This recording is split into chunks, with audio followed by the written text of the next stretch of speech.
Sir మీరు mute లో ఉన్నారు సార్.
లైట్ ఆఫ్ చేయాలి.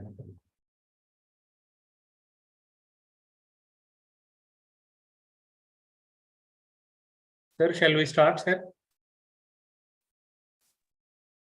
Yes. Okay, sir. With your permission, we will start, sir.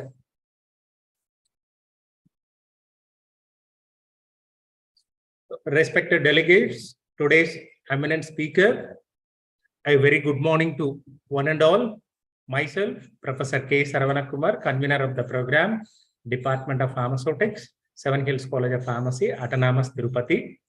It's my honor and privilege to extend my warm welcome to the delegates from teaching fraternity, research scholars, industrial experts, and dear students, the second day program on behalf of Sri Venkateshwara University Tirupati and Seven Hills College of Pharmacy Tirupati. We are delighted to offer a gracious welcome to all of you to second day of the program. Thanking you for joining us on a two-day international workshop on recent trends and developments in transdisciplinary research.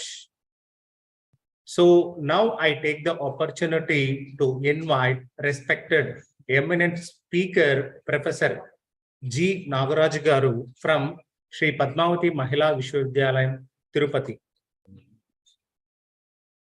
Sir, now I request Organizing Secretary, Mr. V. Prudviraj, to introduce today's eminent speaker citation. Sir.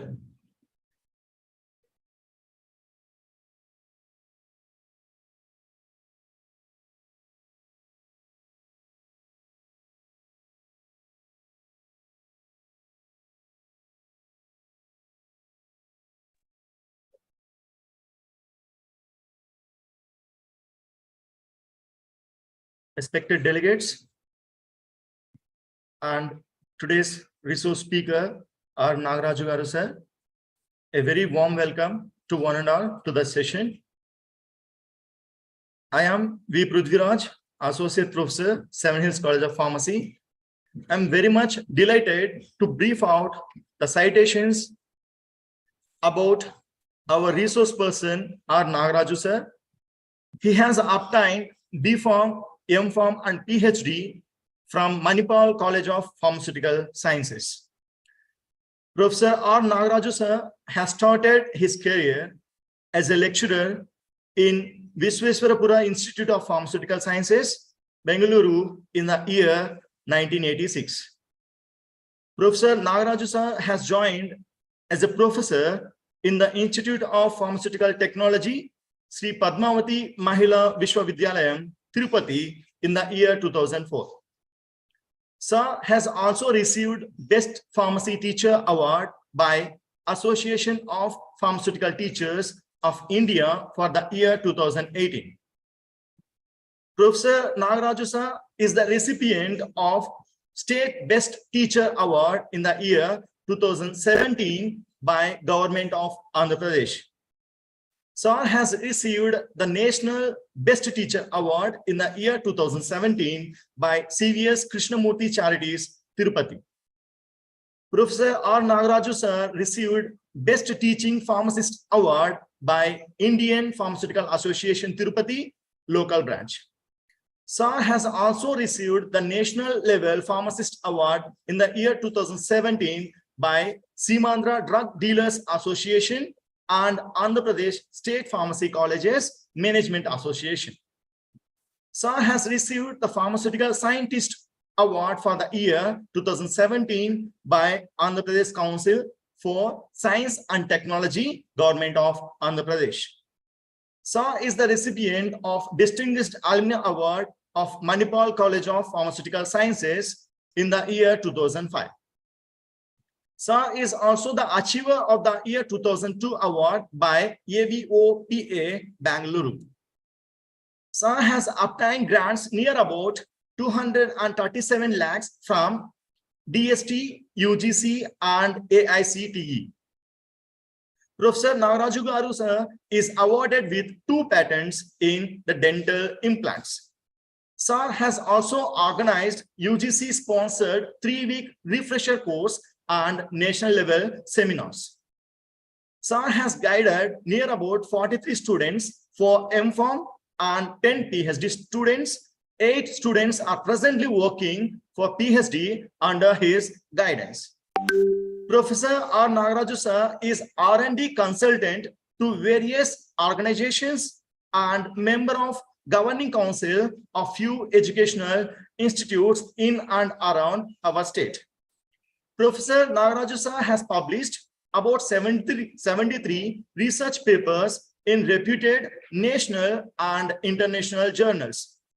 Sir is on editorial board of few reputed journals as well. Professor R. Nagaraju sir has held many administrative posts in Sri Padmavati Mahila Vishwavidyalayam as the Dean, Head, Director, Center for University Ranking, Deputy Director, Directorate of Distance Education, Chairperson, IAEC, etc. Thank you very much, sir, for giving me this opportunity to brief out the citations about Professor R. Nagaraju sir. Now I request Professor Sarvanakumar sir to continue the session.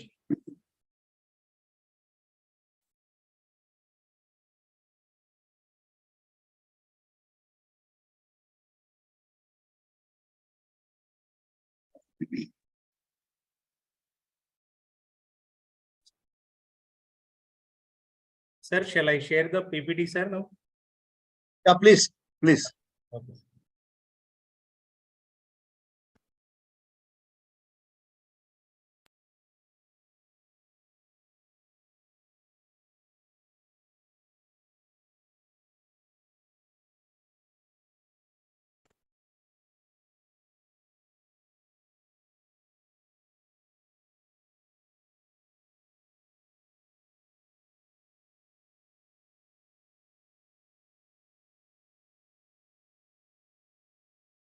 So let's start.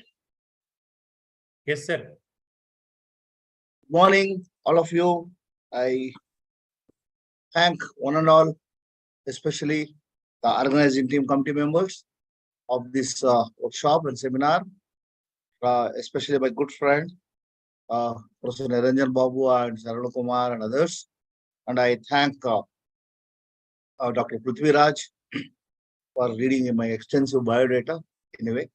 And also I thank around, I can see 67 participants from throughout the country, I believe, listening to what I am going to talk about.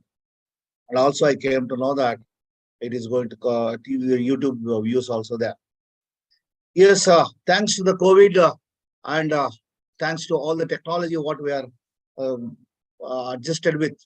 Now you need not go personally anywhere, and seminars like this will definitely save our time and your time, but simultaneously will not compromise on the learning process. So this is one of the very good media at the platform to share quickly the knowledge and also across the timelines. Even we can talk to the people who are in other part of the globe. Right. This is the right move where a college has to go ahead. Yes. So I have been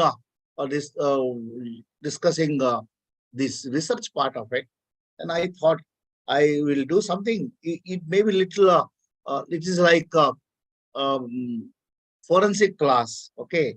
Imagine the forensic class will be very boring. So this is only facts and things here. What you are going to talk, and a lot of information is there. There is nothing more. What I should say, talk to you, giving a good compile information about already your what you are going to get.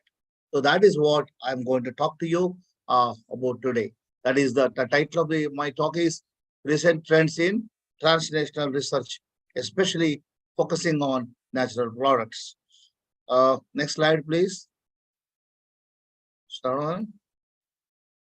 Yes, pharmacy in Sri Padmavati Women's University, Mahila Vishwavidyalaya is almost 3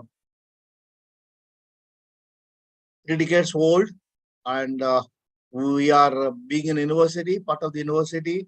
We are consistently appearing in the NRF ranking, and happy to share that NRF ranking of the institution is really giving us a good inspiration to us. And also recently NAC team has come and visited our university, and I'm happy to share that we have A+ grade. That is also worth noting here, where that shows the quality of the education and the research what we are taking up. And in that direction, now the new education policy and also the NAC teams, government UGC are insisting, apart from teaching and learning, which is at the heart of the any course or profession is going to be concerned, that need to be the students need to be exposed. The organization has to go more and more widely to penetrate into the society, and that's why community service projects are there. That's why we have practice school. We have so socially relevant project works and skill development courses, and so many. So in that direction, this is one part of the teaching learning process to understand what is going on in the research frontier and how this going to be helpful to our students and our scholars to take it further. So this is what the attempt made by Seven Hills College of Pharmacy. They are opening noted speakers to share the views. Probably, I hope at the end of the 2 days, you will be definitely enlightened with something which you are going to look into. Next slide, please. I'm just going to play a small video about our institute, our university. Some people know about our university, and some people may not have visited. You can start playing the video. I'll be talking. So I have a small video of 2 minutes, which probably gives you a bird's eye view of the Sri Padmavati Mahila Vishwavidyalaya, covering all the departments and what is the things it is going to be, so that probably we can start with a great note. Yeah.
Yeah, can you please come back to the slides?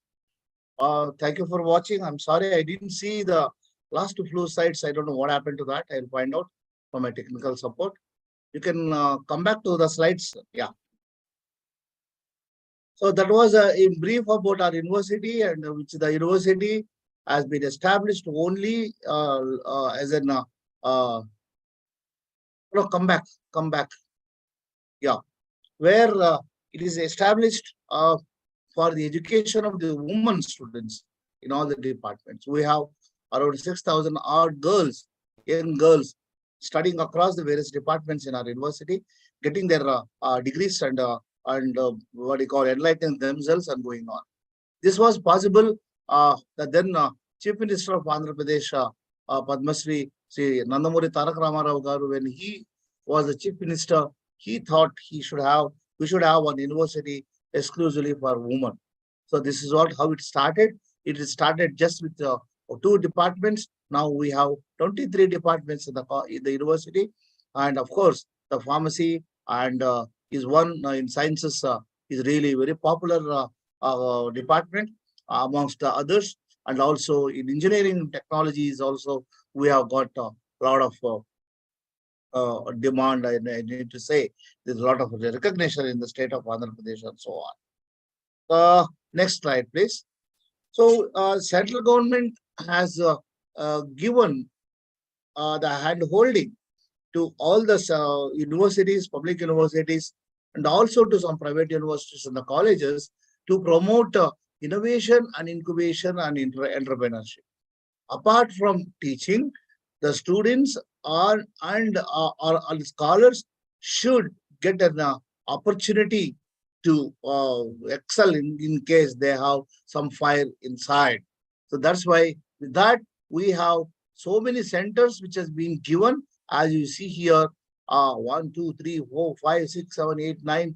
So around 9 centers which has been given from the state central government have been merged into one particular campus synergy. It is called as, where we see a lot of work is going to. In brief, I'll start from left to right. Technology Business Incubator supported by DST. And again, I wanted to tell you on this dais, it is open for all the people. Even men can apply some of the things where, TBI, even men can apply.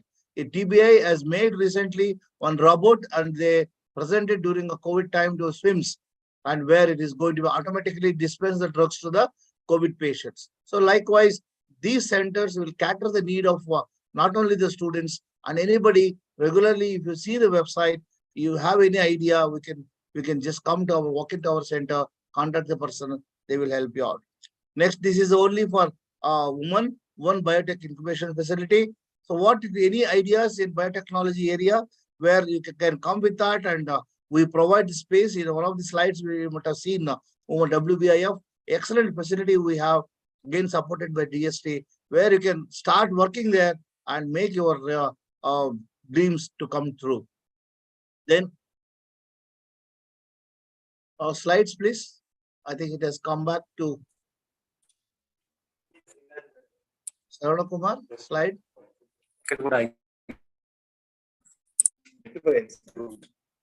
Shall I start sharing my slides or you are going to share?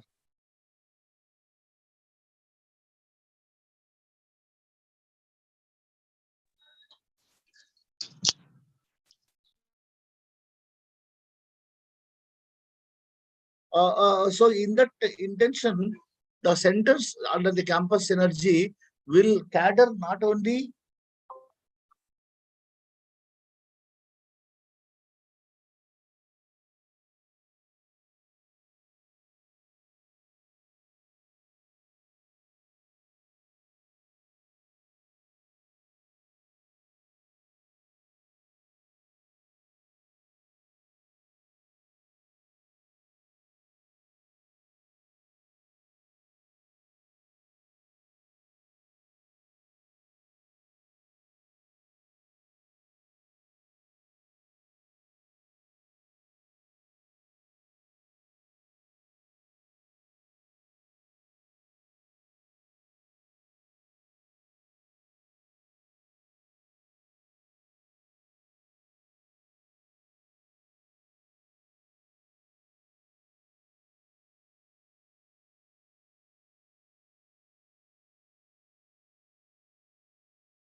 Hello, sir. Sorry, sir, some technical glitches.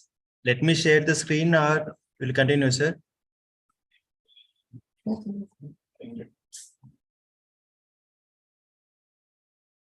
You can continue, no? Sir, yes, sir, I can continue, sir. I will share the screen. Yeah, please do that, Okay, sir. Thank you, sir. because I am not able to do here somehow. Okay, sir. I'm doing, sir. Yeah.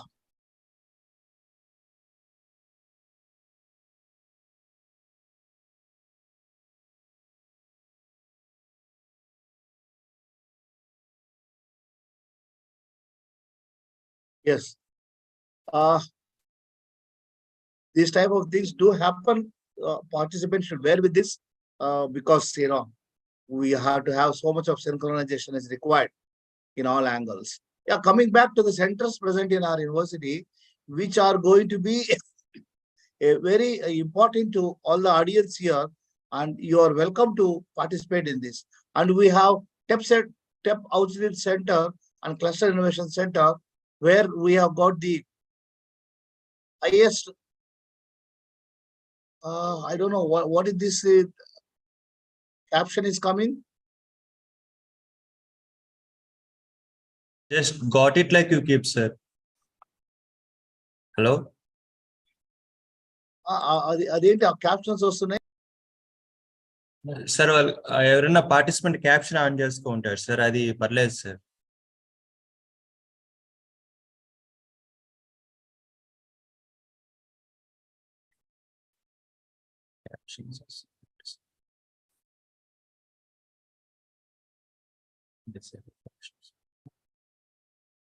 Sir captions disable చేశాను sir, ఇప్పుడు ఇంటర్ట్ అవ్వదు sir.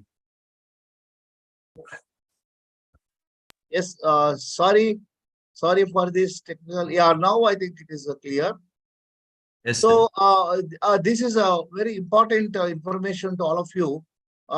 And we have again the Curie Laboratory is sponsored by the DST. Artificial intelligence also is there. Actually, tomorrow and after tomorrow we have the another phase is coming. Those 15 people are coming to review the progress report. And we have Institution Innovation Council. We have Rural Women Technology Park, and of course, all the colleges will have Placement and Career Council, and we have Skill Development. So, what I just wanted to bring it to all of your notice is, except few centers, even for the boys, as I mean to say, the men are eligible to apply for the grants. So, you need to please go through the website, and people are there to help you out. Throughout the year, there is a proposals receiving and processing will be given. And if at all your idea is found to be very novel and these things, it can go to any of these centers, and probably you may get funding to go ahead.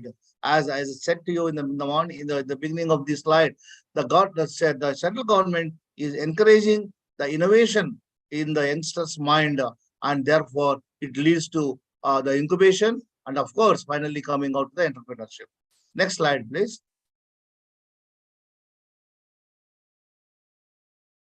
Coming to our topic of today, I have taken the topic for discussion with you is a translational research. So what is this translational research?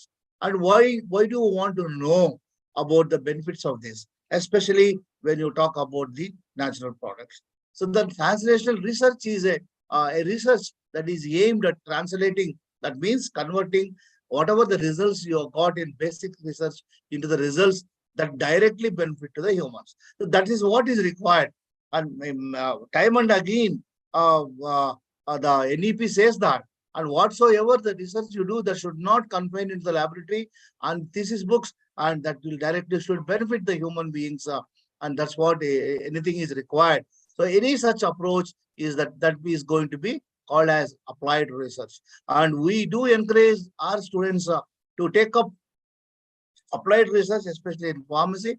Therefore, probably nowadays our overlook of research is also changed, and we try to do in PG projects itself something which is going to patentable.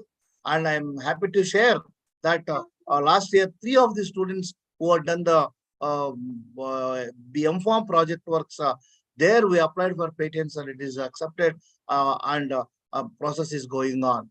So what I mean to say here is the innovation and the interest and that need to be done. And with the shift from the whatever the basic is there to that of the applied research should be there. So in the context of our biomedicine, this translational research is also known as bench to bedside. So you should be your successful researcher, not your number of PhDs in our biodata, number of M.Pharm biodata, but how many things you have been successfully giving your expertise where it is beneficial to the human beings. So that is what is now everybody is looking into, bench to bedside. So in the field of education, when you talk about the translational research is which translates the concepts to the classroom practice. So in the field of education, the translational research is defined as research which translates the concepts, whatever it is there in the classroom practice. Next slide. So I have specifically taken the natural products as the point of discussion here because it is abundant, available, and these are been an important sources of remedial agents for thousands of years. Before the Britishers invaded our country, our people are living thousands of years, and with the medication available, with the medicines available, obtained from the natural products. Only after the Britishers' invasion, 200 years of their rule, they systematically destroyed the treasure of our knowledge of various natural products and made us blank to blindly follow their system of medicine, what we are doing it. I'm not telling this system what you're following is bad, but the natural products where it has been in practice for thousands of years, the requisite knowledge has been not there to translate into the next generation. And when you see the people throughout the world, especially the Chinese and other countries, 80 to 95%, even in India, if you go to the rural side, 85 to 90% of the world population mainly rely on traditional medicines for their primary health services. I do remember during my childhood, I never took a tablet. We in our village, we never used to have a medical shop. We used to have only the primary health center. They used to give few syrups and other things. And probably we grew up without taking much medication in our young age. All we dependent on the traditional medicines, which have been especially very good for primary health services. And whereas what you see is more than 73% of the pharmaceutical products and the drugs, what is available with us are basically derived from natural products. They get an inspiration from the natural products. They get the idea from the natural products, or they also take the natural products and modify them to suit the requirement, and therefore will be able to get the treatment done. So these products are derived, as I said, to be specific, either from plants, animals, and microbes, and minerals also. So we have the natural resources, which is highly abundantly available, where we can get these products or the drugs which can be prepared from them. Next slide, please. And apart from all the natural resources, the most popular and reliable resource is going to be the plants. When you see a lot of work, plants are having various therapeutic activity, and even for today, it is going to be a reliable source of anti-cancer and anti-parasitic drugs. And majority of the anti-cancer drugs are being derived from the plants. And we have also have got some antibiotic and anti-infective drugs which are obtained from the microbial sources, that is the Actinomyces species, Streptococcus mainly. So microbial sources also very good. And we see the more than the world's biodiversity is 80 to 90% of the world's biodiversity, plants, animals, microbes, or the extreme files still remain underexplored. So there is a need of exploration and for the medical applications and merits of our attention in the near future. So as I was just now mentioning, we don't have the enough knowledge about each and every plant and in each and every region. A plant in Tirumala Hills may be a typical plant, and that may not be available in other part of the forest. A local area, what is going to be there, may not be available in another area of the same geographical location. So what I mean to say here is there is a lot of opportunity for all the youngsters to explore the possibility of the natural sources. When you say natural sources, don't just jump into plants.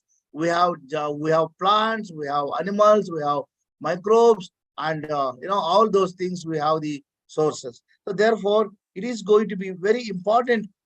These medical applications which need to be explored. That is also adds to that of the more synthetic preparation of the drugs, which is going to be very tedious. Next slide, please.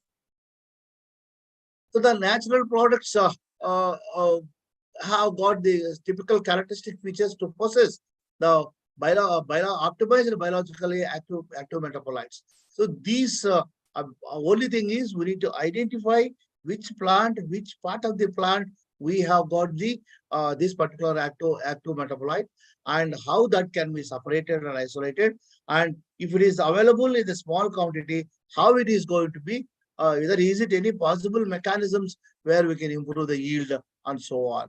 And when you see the natural products, we have the great variety of the structures of various drug discovery pattern where the natural products has given the inspiration. In subsequent to my discussion, I take the examples and tell you how a particular drug is being invented, making a natural product as the starting product. So the natural products are also been seen a significant input in drug development process, especially the treatment of bacterial infections and other cancer treatments. And we also see the natural products can deliver new drugs, can continue to deliver the new drugs in almost every field of the medicine. So as I said just now, there are vast number of, as I said, the record says 80 to 90% of the flora or the natural products are unexplored. So it can be a good idea to explore the unexplored ones and do something to the society, bringing out some drug which is going to be novel and also economical and active. Next slide, please. And when you talk about the natural product drugs, it has got a very superiority and also advantages over the synthetic compounds. You know very well synthetic compounds need to be, you have a toxic chemicals and the whatever you get the byproducts that need to be disposed, and whatever you have to see the toxicity and identification and the hazardous routes, all these going to be our problem. And therefore, the synthetic routes are associated with its own disadvantages, which are not going to be there with the natural products. And these products does not need much modifying, since they have been optimized already through evolution. So that is one thing which is going to be very important, where the product which is being obtained naturally can directly use them after extraction, and they have naturally good bioavailability, high bioavailability, and also proven to be biologically active. And these are all can be used as substrates for the transporter systems that can deliver the compounds to the target sites. This is what is another important advantage of natural products taking as the drug compared to over the synthetic products. Next slide.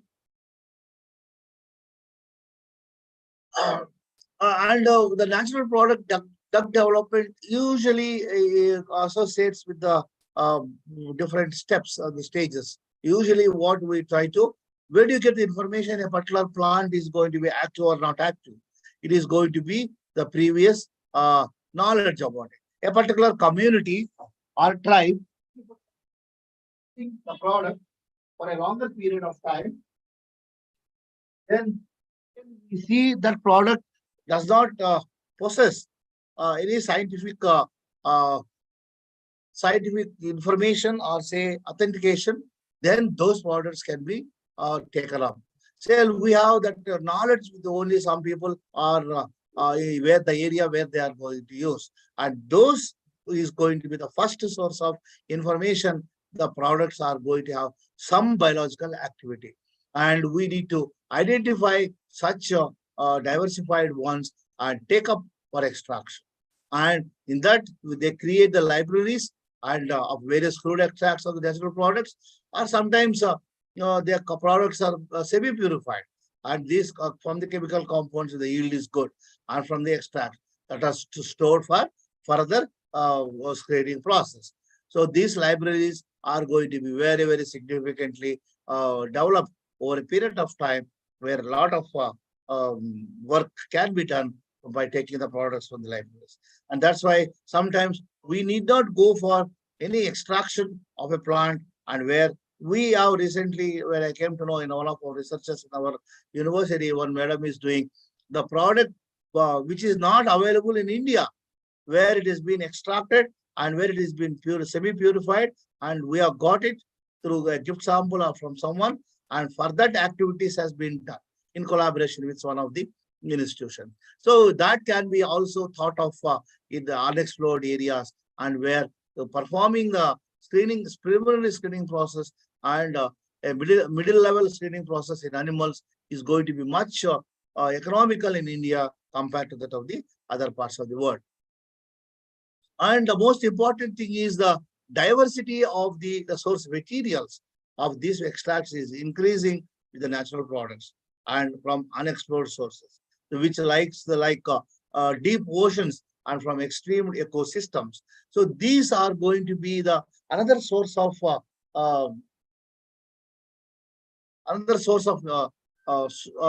the products where the diversity plays an important role. And all of you know, many of the students, our staff or the students and graduate students, where you see by varying the conditions of the climatic conditions, the yield and also the product can be different. So that's why we have to authenticate the drug, authenticate the plant properly, and maintaining all atmospheric conditions. Next slide, please. When you see the history of it, the discovery of the penicillin is a very nice story of it.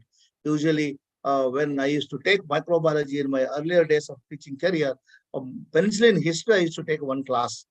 So it is so nice to know how this penicillin has been discovered, and how the research has been done, and so on. Please remember, majority of the blockbuster inventions and the inventions which has happened in this world are majority of them are accidents. So we try to do something and something will come out. So that is what majority of the discoveries are going to happen. So penicillin is one such where if the people don't know about the penicillin history, please Google it. I also seen some WhatsApp videos, YouTube videos regarding that. Somebody made a few of the history of the penicillin and all. Please watch it, and you will definitely appreciate how this inventions has been done. And over a period of time, how we are upgrading ourselves and modernizing ourselves and other things. The interest, especially for last 2 decades, the interest in the natural products has slowly declined, and the shift, a paradigm shift was there, which has been replaced by the molecular target-based drug discovery. This was the significant development in the research and drug discovery process, where the natural product-based drug discovery was considered to be earlier it was good, and people now say it is going to be too complex, and where it is, but is regaining the value as a promising and important source of drug discovery. So that is why I have taken this platform to reinvent or say reignite the young people's mind, where to take up something, that some research in the natural products. When you give a good project proposals, I hope the teachers are also here, scholars are also here. A good project proposals based on natural products, immediately you are getting the funding, and you are going to get the DSC support or DBT support and so on. So only thing is you need to think about a good innovative thing and how that can be done. And of course, we say it may be a little complex, but that is a challenge. You should always take it as a challenge and take it forward and how we are going to get. And again, remember from the bench side to the bedside concept need to be taken into the mind. Next slide, please. So when you talk about the challenges, it is not going to be that cakewalk for taking up a research in the natural products, and the natural products have lot many challenges that need to be addressed. So when you see the growth of the natural product industry in India, you have seen only very few companies are there in the market, and also they are really facing a lot of financial crunch as well as the product crunch. So over that, people are coming, doing good, and now we are exporting also few products based on natural products. Because the natural products have got a highly complex structures compared to that of synthesizer compounds. Synthesizer compounds, we will make it how much simple possible. Maybe we are going with some schemes, and we have the software also now where we can go pinpointedly some very simple structure, and that can be usually done. Whereas the natural products is going to have a complex structure, and that need to be solved. And we also face the problem of extracting the product from the extracting the active ingredient from the plant. And further, purification is the other challenge, and also yield is going to be, as I said in the beginning, to have a particular yield, how much is going to be. So if the yield is not there, probably we should synthesize based on this drug structure and go for the quantities which are going to be discoverable for the discovery and drug development research. So this is going to be a major challenge. So for an example, when you see the cancer therapeutic agent paclitaxel, which is very commonly used, which is isolated from the bark of the Taxus brevifolia. So this bark, we require 3 matured trees, which are going to be almost 100 years old, which are needed to provide 1 gram of paclitaxel, where you see 2 grams are needed for a course of treatment. Just see, we need to cut 3 trees of 100 years old. So this is going to be a major challenge for natural product research. So probably this can be overcome by parallelly synthesizing the drugs from the natural product source and synthesize the drugs, and to have the what you call similar structure and little less complex structure. Further, I'll give 1 or 2 examples and explain to you how the actual translational research will work. Next slide, please. You know very well the history of the thing. Students of graduate students all know in the thing. The early examples like morphine, digitoxin, quinine, these are all medicines which are discovered based on traditional medicines in our early history part of it.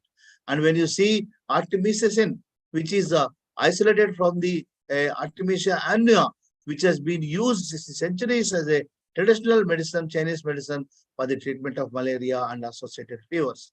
So what I mean to say here is, we have the plant source, we have the proven activity, and we have got the challenge. So we have to design our translational research, how to overcome the challenges, and how to get more and more natural product oriented drug discovery and synthesis.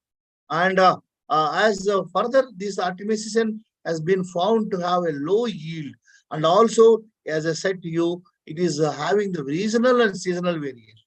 So that is going to be very, very important in the natural products, where in particular reason, if it is growing, probably the activity is going to be a little less, or the yield is going to be a little less. And also the different seasons where you are going to see the active products are going to be changed.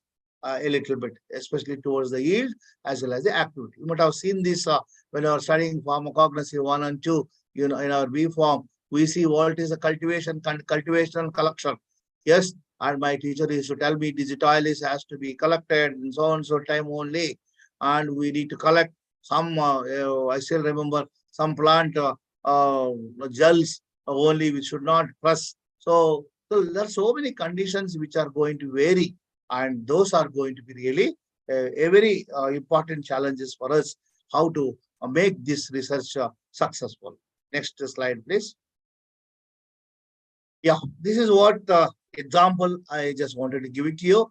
Artemisinin and its derivative artemether are highly effective against chloroquine-resistant malaria, and which is very much used throughout the world today, including America. And this is a blessing in disguise, where many people are suffering from chloroquine-resistant malaria. This has come like a boon in the treatment of such things. And in 2015, very recently, UU2 was awarded with a Nobel Prize in Medicine for the discovery of artemisinin and shared the prize with William Campbell. So this is what the structural artemisinin, natural obtained, and artemether, which has been what do you call it, is derived from these sources. Next slide, please. Stay here for some time. So we have the information of various natural products as a medicines, as a folklore, as a ecological cues. So next slide. So what is the meaning of this folklore and how it is going to be? So we have I'm going to talk from now for one or two slides about the drugs which are going to be obtained from the animals, right? This Gila monster is a very venomous lizard, the most venomous lizard available on the earth. Next, this is highly helpful to us. Let us see how this is helpful to us. Next slide, please.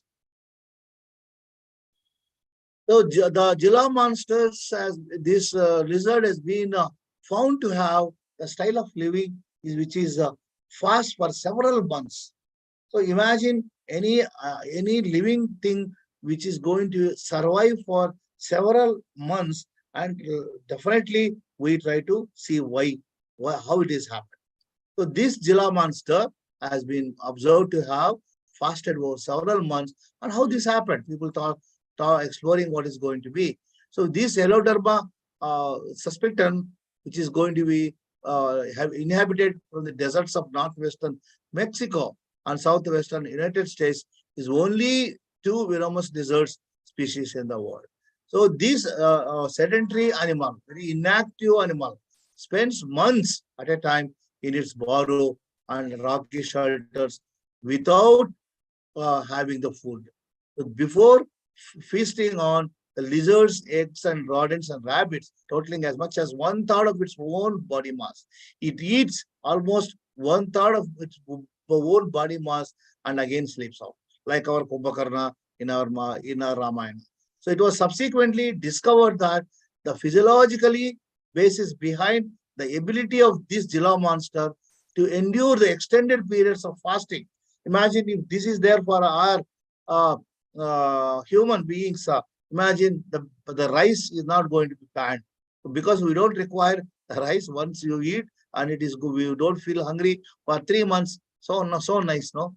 So we not have seen the banning of the rice, export of rice, where we see the roaring prices in America and other countries where Indian people are there. So this is what the precursor, where this has been studied a lot, and they found out this extended periods of fasting was due to 4.2 kDa salivary hormone, which is named as extendin 4.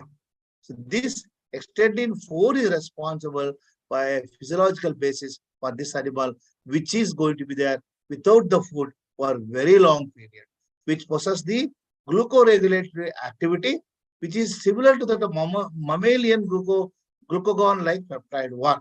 When they try to compare the structures, it has been found that it is going to be equal. Next slide, please.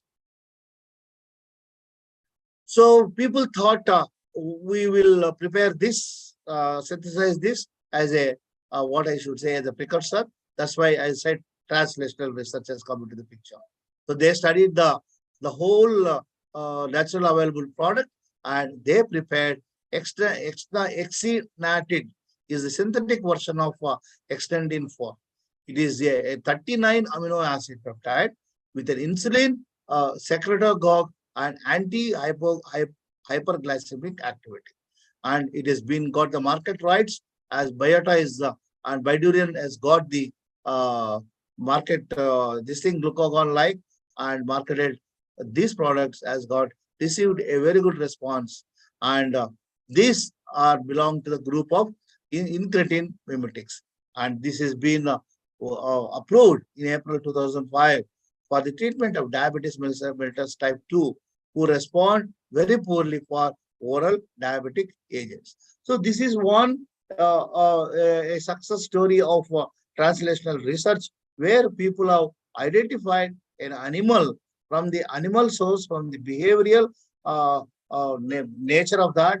They found interesting and see that how this is going to be possible, and they are studied and isolated and brought in the form of the drug, which has got the approval. So this is a typical example of translational research. Next. Next is a plant. I'll come to the plant under the folklore. So it is going to be Euphorbia papulus.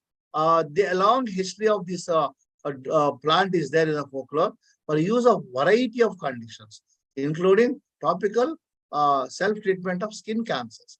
So the tribes are going to use this plant very commonly for these diseases. People has developed an interest. What is great about it? Let us see. So they taken that plant and extracted and studied the clinical aspects of it, and where it in 1970, and where they got the evidence for its efficacy. And the active ingredient was identified as hydrophobic diterpene ester-reginol 3 angellate. It is popularly known as, okay, I'm not going to read this, picotot, right? So this was isolated, and which is responsible for the all the what I should say activity what has been shown by that. And these were also found through activation of the protein kinase C. So the PKC activation is going to be the main source of that. You see that what the reward for this is in 2012, it is approved as a picotot for a topical gel of 0.01% formulation for the treatment of actinic keratitis by the FDA. So what I mean to say in these two examples here to all the youngsters here and the teachers here is the source and what I should say, the research in this area is underexplored. So it may take a little longer time and to see how we are going to explore the Indian plants also, and where the Indian plants also we have got the patent rights and see how it can be done. And I searched for the information for some Indian plants. I could hardly get it. So with the time what has been, I have been given for these things, I could not include any doubts may come to the youngsters. Sir is not included Indian examples. So to be frank with you, I didn't get after repeated search the approved products. Especially I am concentrating on the approved products. It is not going, the knowledge is there, thesis is there, evidences are there. That need to be patented, that need to be approved, and that need to be come into the market. Only those examples I am trying to show here. So we have a lot many things which are in the way. Probably the young people like you here take it forward and see that something is going to come out in the form of a product. Next slide, please. Sharavanan or Prithviraj, how much time is left for me? Sir, you can continue, sir. No issue. Yeah. Okay. Maybe another 10 minutes. I will try to take a few more examples and talk about it. So the next is anti-diabetic drugs derived from plants. So this is a lot of attention is there nowadays for for last 2 decades, I should say, the diabetes. There is a deadly disease, a silent killer it is like BP, and it is going to be now 30 plus youngsters are also suffering from this. And majority of the Indian doctors protocol treatment, they try to go for the oral treatment, whereas in Europe and America, they try to go for the combination or also only insulin treatment directly. So we are more obsessed with that of the oral, but the metformin was a drug of choice, which is a biguanide. All of you know that, and it is the main drug in the treatment of type 2 diabetes. It is being derived from the guanidinids, which have been obtained from a plant called as Telega officinalis. So the metformin you can see on the left side, and this is synthesized based on the guanidine, which is there, which has been shown. You can see this plant. This plant, from this it is prepared, and the structure isolated was this. And taking this as the what I should say, the core, and people have developed metformin. This is another classic example where translational research from the drug development and discovery based on the natural products, natural plants. Next slide. Yeah, likewise, I wanted to mention here, we have the 2017 acarbose and metformin were found to be comparable, and they have been, what I should say. Okay, let me talk about acarbose. This is an anti-diabetic drug derived from microorganisms, interestingly. So acarbose is a pseudo-oligosaccharide isolated from the culture of the broths of various Acromyces species. So the product which has been is used for the type 2 diabetes. So we see the combination of insulin with the acarbose or metformin could improve the glycemic control. So in the patients with type 2 diabetes. So this is another significant achievement, and which has been, they found that this microorganisms acarbose is going to be useful in combination with insulin or metformin. Is another significant contribution in the translational research. Next.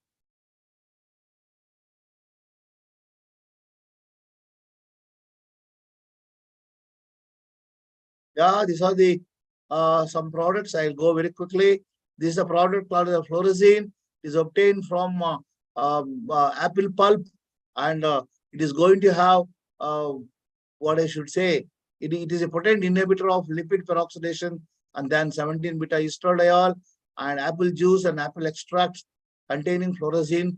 Fluorescein is 11 to 36% of the total phenolic concentration, and the principal use of fluorescein is its ability to lower plasma glucose concentration, which independent of insulins, and potential and investigational uses for the fluorescein conclude the adjuvant treatment in the type 2 diabetes.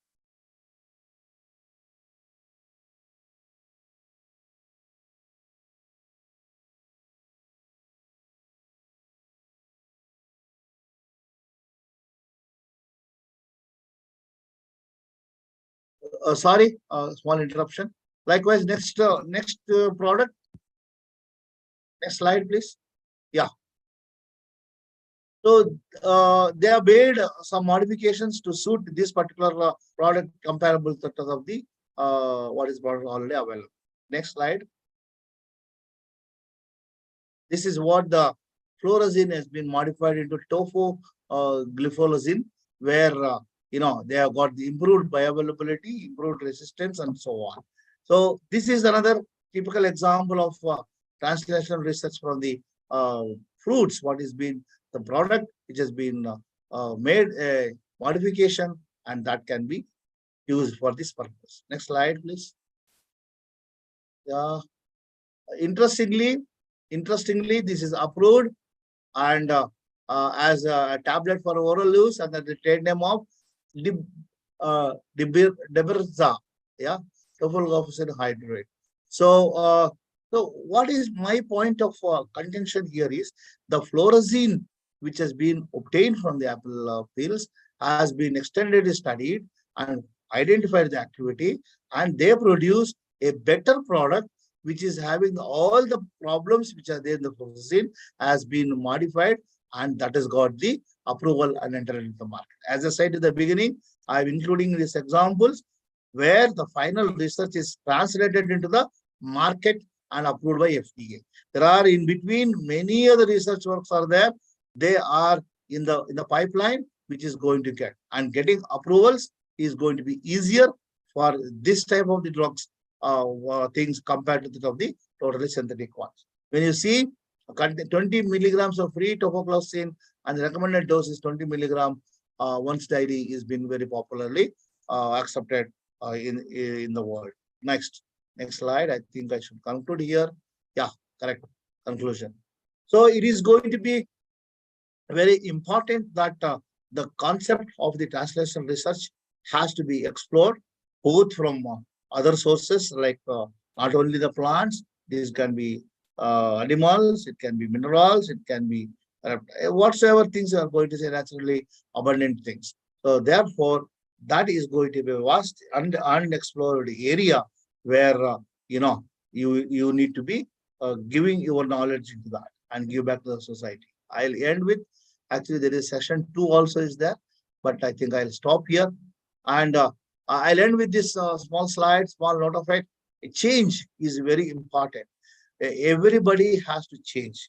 The life, nothing is permanent except the change. So the change is inevitable. If you are not riding the wave of the change, you will find yourself beneath it.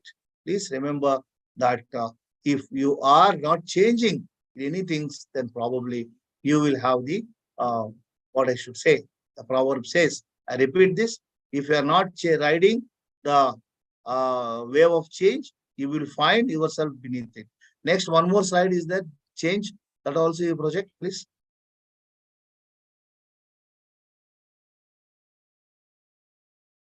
Shall I conclude from here?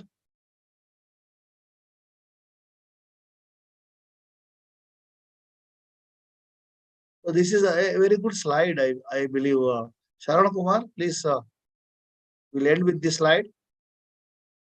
One more is there. Yeah, meanwhile, if any clarifications and the questions or any comments, please post it in the participants. I don't know whether the participants has been given the opportunity to interact directly with the resource person. I don't know. If that is there, I don't mind answering few questions, taking up few questions, and see that you are riding the change of a wave of change, and therefore you are going to do a better way in this. So I think I'll conclude here. I thank again all of you. There are 80 and odd participants in Zoom platform, and equally participants in YouTube. And I take this as a great privilege of addressing you on this platform, even though personally we are not meeting. It's all right. We can. This is there, and I should thank the Seven Hills College of Pharmacy for giving me the excellent opportunity to share few of my thoughts, and I hope I at least inspired few of you in this direction, and probably both the teachers and the students try to take up something what the lines which is required by the society, and also what is going on in the research and development. I thank one and all, and from my side, it is done. Sir, thank you, sir, for giving your valuable practical insights on natural products, concepts to classroom practice, major challenges on natural products, diabetic treatment from animal sources and plant sources, sir. Very remarkable session to all the delegates. So thank you for patient listening. Kindly let know your queries. Dear delegates, let us know the queries, please. Narayana Kumar, they have got the opportunity to speak or only put the message? They can unmute and they can ask the queries. Yeah. Yes. Probably I would like to listen one or two queries. Sir, we are expecting. Sir.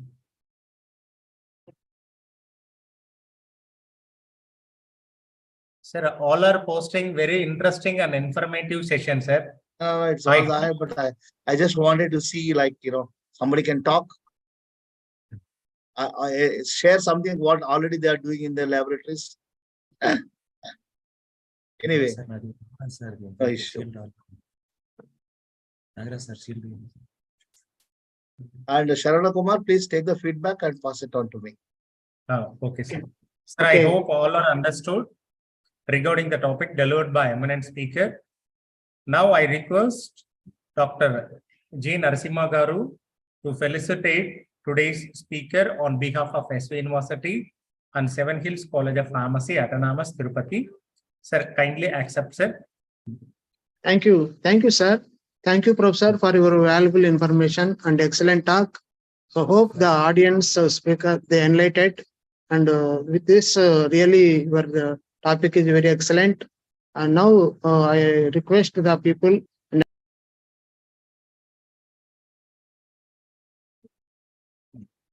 Sir, Narasimha sir, please unmute, sir. Hello.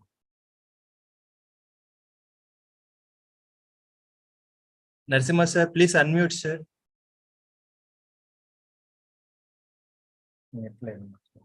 Sir, I think some technical hiccups, sir. Nagaraj sir. Thank you. Kindly you once accept our again, wonderful all of attitude, you. sir. Yes, sir. Thank you, sir. Thank you so much, sir. Thank you, I sir. leave? Thank you so much, sir. Thank you, sir. Thank you so much, sir. Thank you, sir, for your Thank you, time sir. and your good words. Yeah. Thank you. Thank you so I mean, much. can I leave now the platform, Yes, sir. Thank you, sir. Rita? Thank you, sir. Thank you, sir. Thank you so much for your wonderful session, sir. Thank you. Right. Thank you. Thank you. Bye. Take care.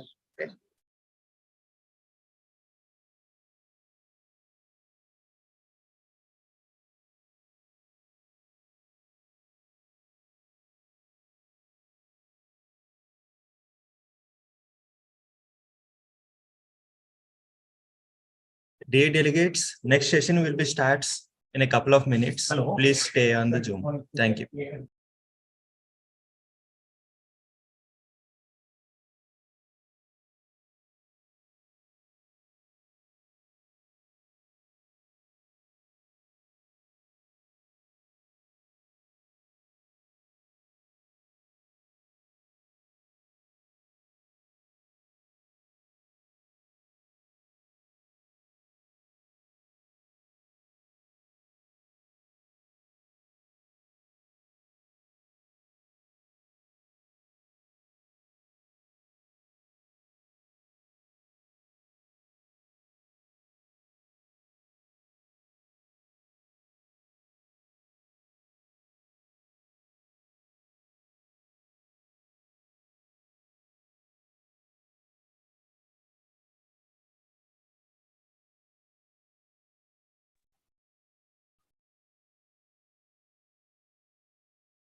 Sir,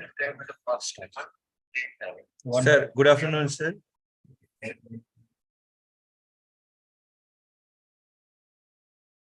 Just Sir, Nagaswamy, sir. Hello. Sir, good afternoon, sir.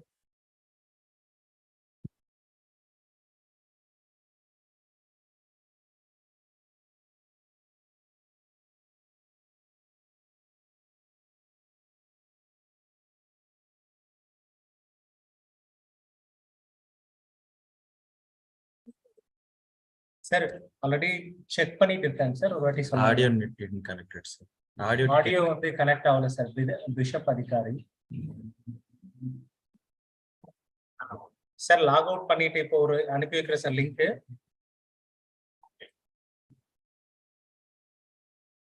Just a minute.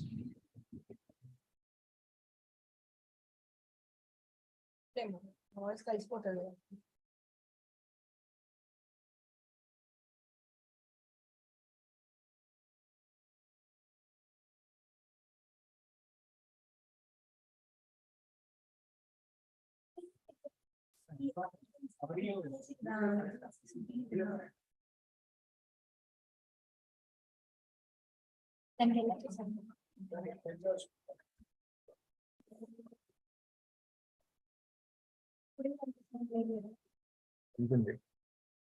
Faculty concession.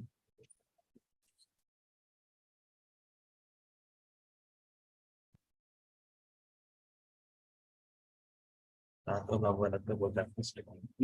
తాతోళ్ళు అవ్వాలంతా పోతారు.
Dear delegates, some sort of technical glitches. We'll start the session in 2 minutes. Thank you.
Hello, sir. Nagasamy, sir.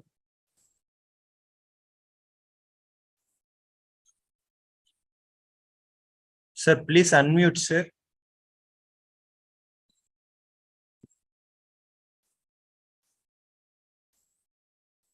Okay. Sir, is I audible, sir?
Hello, Yes, sir.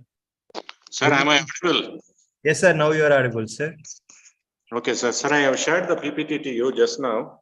Okay, sir. I will let you know the things. Meanwhile, Problem we'll is go for the the connectivity. small intro, I sir. will use my mobile to facilitate. Is it okay with you? Yes, sir. Fine, sir. No issues. Meanwhile, we'll just go for an intro session, sir. 1 minute, sir. I'll keep my mobile in a prominent place so that it can be visible for everyone of us. Thank you, sir. Thank you, sir.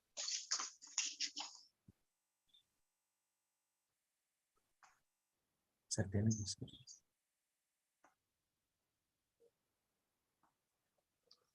Is it okay, sir, now? Yes, sir. Fine, sir. Fine.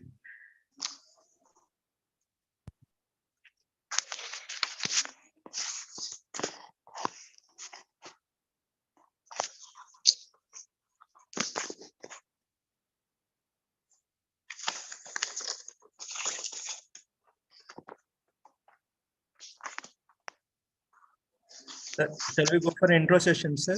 Yes, yes, please, please, Thank please. you. Thank you, sir.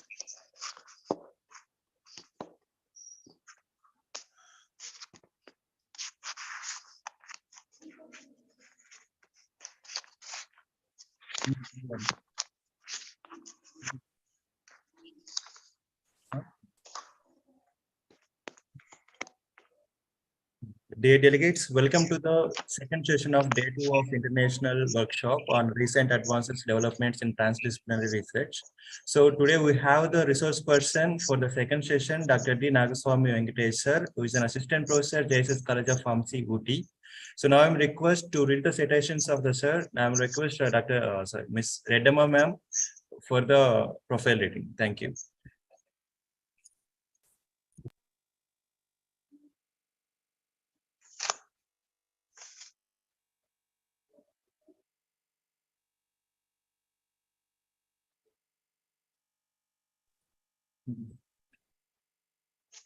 Yeah, welcome, dear delegates. Myself, M. Redema, Assistant Professor, Department of Pharmaceutical Chemistry, Seven Hills College of Pharmacy. And it's my pleasure to introduce you today's resource person, Dr. D. Nagaswamy Venkatesh Garu, who is an MPharm PhD. And sir is the Assistant Professor at JSS College of Pharmacy, Ooty, Tamil Nadu. Sir is the editorial member for more than 25 peer-reviewed international and national journals. Sir published 45 research papers and 35 review papers. Sir also published 2 book chapters. Along with that, sir also filed 2 patents. And sir attended 25 conferences, and he also delivered 20 guest lectures. Sir has a lifetime membership of IPA, APTI, SPER, and sir chaired 2 national and 2 international conferences. Sir also worked as an abstract evaluator for 6 international conferences. And sir is also an organizing committee member for 20 international conferences and 5 national conferences. And sir is also a national advisory member for 3 national conferences. Sir also served as an editorial board member for more than 20 international journals. And sir is also authored more than 50 peer-reviewed journals, peer-reviewed publications. Along with that, sir received 3 awards for his presentations in a national and international level conferences.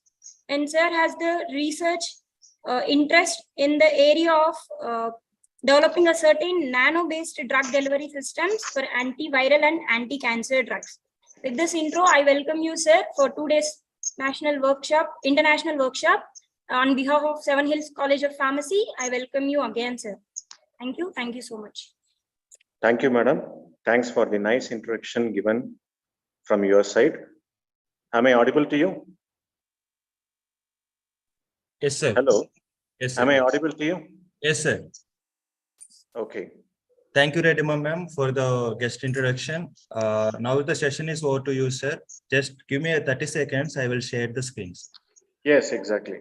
Thanks.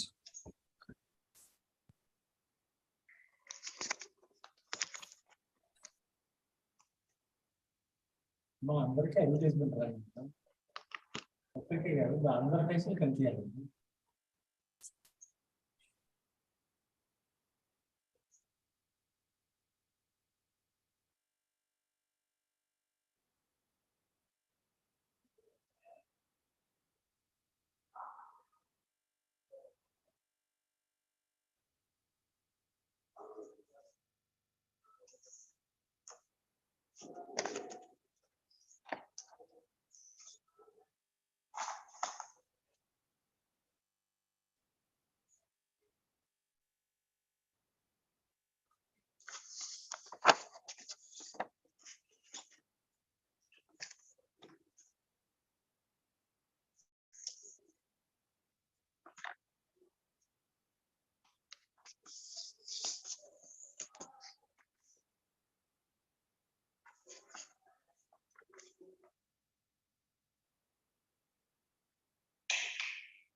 Sir, if you are inconvenient with video, you can go without video, sir.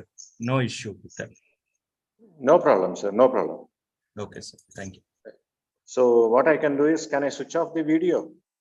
Yes, sir. If you are Light and all, it's raining here actually. So light is insufficient. I'll check it up. Okay, sir.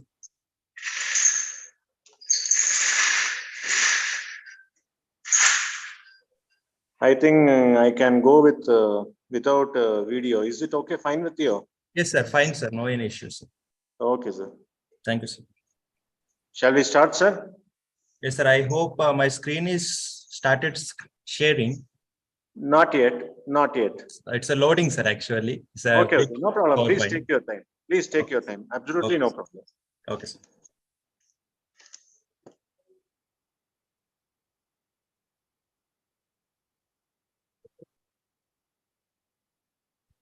Yeah, it's sharing, sir. Make it Yes. in the presentation mode, sir, please. Yes, sir. Thank you so much. Thank you so much. Sir, please prompt next slide so that I can change the slides. Okay, sir. Thank you, sir. Very good afternoon, respected delegates across the globe. It's my privilege and pleasure to discuss with you the topic applications of QBD in the development of phytosomes, a novel approach in delivery of phytoconstituents. So next slide, please. So these are all the various topics which we are going to discuss today in the upcoming seminar. We'll be seeing the introduction part of the phytoconstraints, advantages, disadvantages of phytoconstraints. Then we'll move on to the introduction part for the phytosomes, advantages and disadvantages, various components which are involved in the fabrication of phytosomes, and very importantly, we are going to discuss the role of phosphatidylcholine in the development of phytosomal drug delivery system, different properties of phytosomes, formulation aspects of phytosomes, and the difference between the phytosomes and liposomes, different characterization techniques which are involved in the phytosomal drug delivery system, and evolution of phytosomes, and QBD based approach in developing phytosomal formulation, different case studies, marketed formulations of phytosomes, and patented technologies which are available with the phytosomal formulation. Next slide, please. Before we are moving on to the actual topic, we must know certain basic things about the role of medicinal plants. So the medicinal plants are the herbs or ancient remedies, and they serve as a material for treating many of the ailments or diseases for the mankind. As we know that India is well known for the traditional knowledge of the medicinal plant, owing to variable living traditions. The side effects which are observed with the allopathic medicines led to the development of a medicinal or active pharmaceutical active ingredient from the plant-based material. Nowadays, many research are going in the field of plant-based material to develop an alternative for the allopathic medicine in order to improve the therapeutic efficacy for the human health. So the recent literature from WHO says that about 80% of the inhabitants in this planet, they rely on the plant products. And approximately, there is a substantial growth for about 10 to 12% in the field of traditional medicinal market annually. In India, the medicinal plant value estimates about 6,000 crores, and which would be likely to contribute around 600 crores every year in India. But as compared with the other global market, that is global herbal market, I'm comparing this one with the US market, the above performance was considered to be less. Therefore, there is a advances in the herbal technology for delivering the drugs has received greater attention in treating the human diseases. As we know that the plants are rich sources of numerous medicinal and health providing substances, which we call it as secondary metabolites, predominantly the flavonoid molecules or moiety. So the flavonoids are polyphenolic derivatives that significantly possesses antioxidant and as well as the chelating properties. Until now, more than 4,000 naturally occurring flavonoids have been extracted or isolated from the plant sources, which are likely to possess diverse pharmacological activities. The formulations of plant or part of plants are widely used as medicine from the ancient times until now. So over the past decades, if you see the research, many research has been performed using the plant extracts to identify the chemical composition and indications in the traditional medicines. It has been observed that separation and purification of various components of the plant during the extraction process may lead to either partial loss of the activity or uh, um, poor in vivo performance. Especially, it is observed with the diet containing antioxidants such as flavonoids or polyphenols inhibits the degenerative process, which is mainly responsible for the development of chronic diseases. Earlier in 1930s, these polyphenols and flavonoids are explored for their capillary protective activity. So this is the brief introduction which I wanted to give you on the phytoconstituents. Let us move on to the next slide, please, sir. Next slide. So advantages of phytoconstituents, all these material are quite familiar with you. The raw material from where it has been obtained are natural source, that is plant-based origin. They are rich in pharmacologically active natural products, namely alkaloids, and they are abundantly available in the planet. The more advantages, they are biocompatible with the system. They have improved potency and as well as the safety profile. And interestingly, they serve as a lead molecules for the discovery of many new compounds. Next slide, please, sir. Though they have very good advantages, the phytoconstituents, they have excellent bioavailability in vitro model, but they have less or poor action in the in vivo model. So what are all the reasons behind this are, the first one is the poor lipid solubility. They are hydrophilic in nature, so lipid solubility is less. Improper molecule size, which prevents them to cross the biological membrane and also enter into the systemic circulation when it has been given through the oral route or through the topical route. High polarity, which I have already discussed. Water soluble nature, especially the flavonoids and tannins and aglycosidic glycols, which restricts the absorption by the passive diffusion process. And apart from that, some of the phytoconstituents, they bear the long side chains and high polarity that causes not able to pass through the lipidic skin by the passive diffusion process. Next slide, please. So some of the individual component, they lost activity because of following factors. The first one is the destruction by the gastric environment or the acidic environment.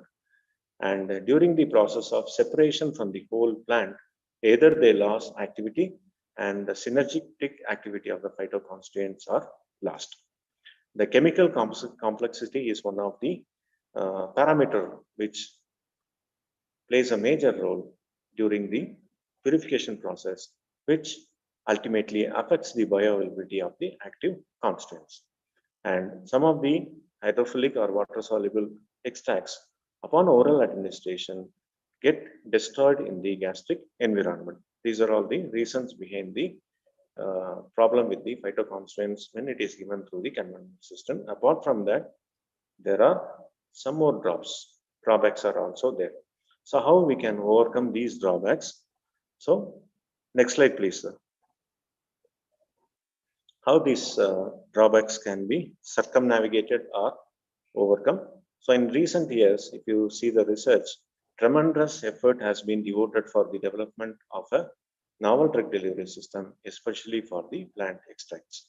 So such a system predominantly focuses on the development of polymeric nanoparticles, nanosomes, transferosomes, pharmacosomes, and solid lipid nanoparticles, and phytosomes. That is our topic of interest today, which enhances the ability to cross the lipid-rich biomembranes and facilitating the increased bioavailability in the systemic circulation. Novel phytophospholipid complexation technique is also termed as phytosomes, which provides an important role in facilitating the increase in the absorption and improving the bioavailability of the phytoconstituent, which has the poor solubility or poor ability to cross the lipid-rich membranes. So later, the research has discovered the complexation with, so next slide, please. Later, the science has supported that the complexation with other clinically useful nutrients, namely the phospholipids, tend to improve the bioavailability of the plant extracts. And these nutrients are also enhancing the absorption of the phytoconstituents, and they found to be one of the promising material for the successful and effective delivery of the phytoconstituents. The advantage is they are resembling like a cell membrane, and they can accommodate variety of materials, namely proteins, enzymes, and biologically active converters. So in humans, the recent study has indicated that the phospholipids in human and as well as in animals, the phospholipids, they act as a natural digestive aid, and they can carry both fat miscible and as well as water miscible nutrients. So coming to the introduction part of the phytosomes. So phytosomes, the term phyto means the material which is obtained through the plant source, and somas mean cell-like or cell resemblance structure. And this technique was initially developed by the Indiana Spey, which is based at Italy. So they identified through their research incorporating phospholipids into a standardized plant extract has improved the absorption and as well as the utilization of the phytoconstituents vastly. So phytosomes are like cell-like structure, and they can address the limitations that are associated with the conventional pet delivery systems. And in phytosomes, we can see the bioactive phytoconstituents or the herbal extracts which are surrounded by the lipids. Next slide, please. So phytosome, it itself acts like a small cell-like structure. Thereby, it protects the valuable phytoconstituents being getting destructed by the digestive secretion and as well as by the gut bacteria.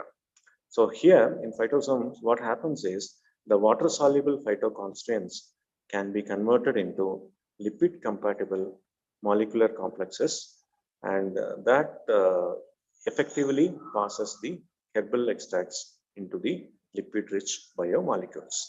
Next slide, please. However, we need to look into the water-soluble constituents also. So the water-soluble constituents, flavonoids, tannins, glycosidic glycans, are poorly absorbed due to their poor lipid solubility.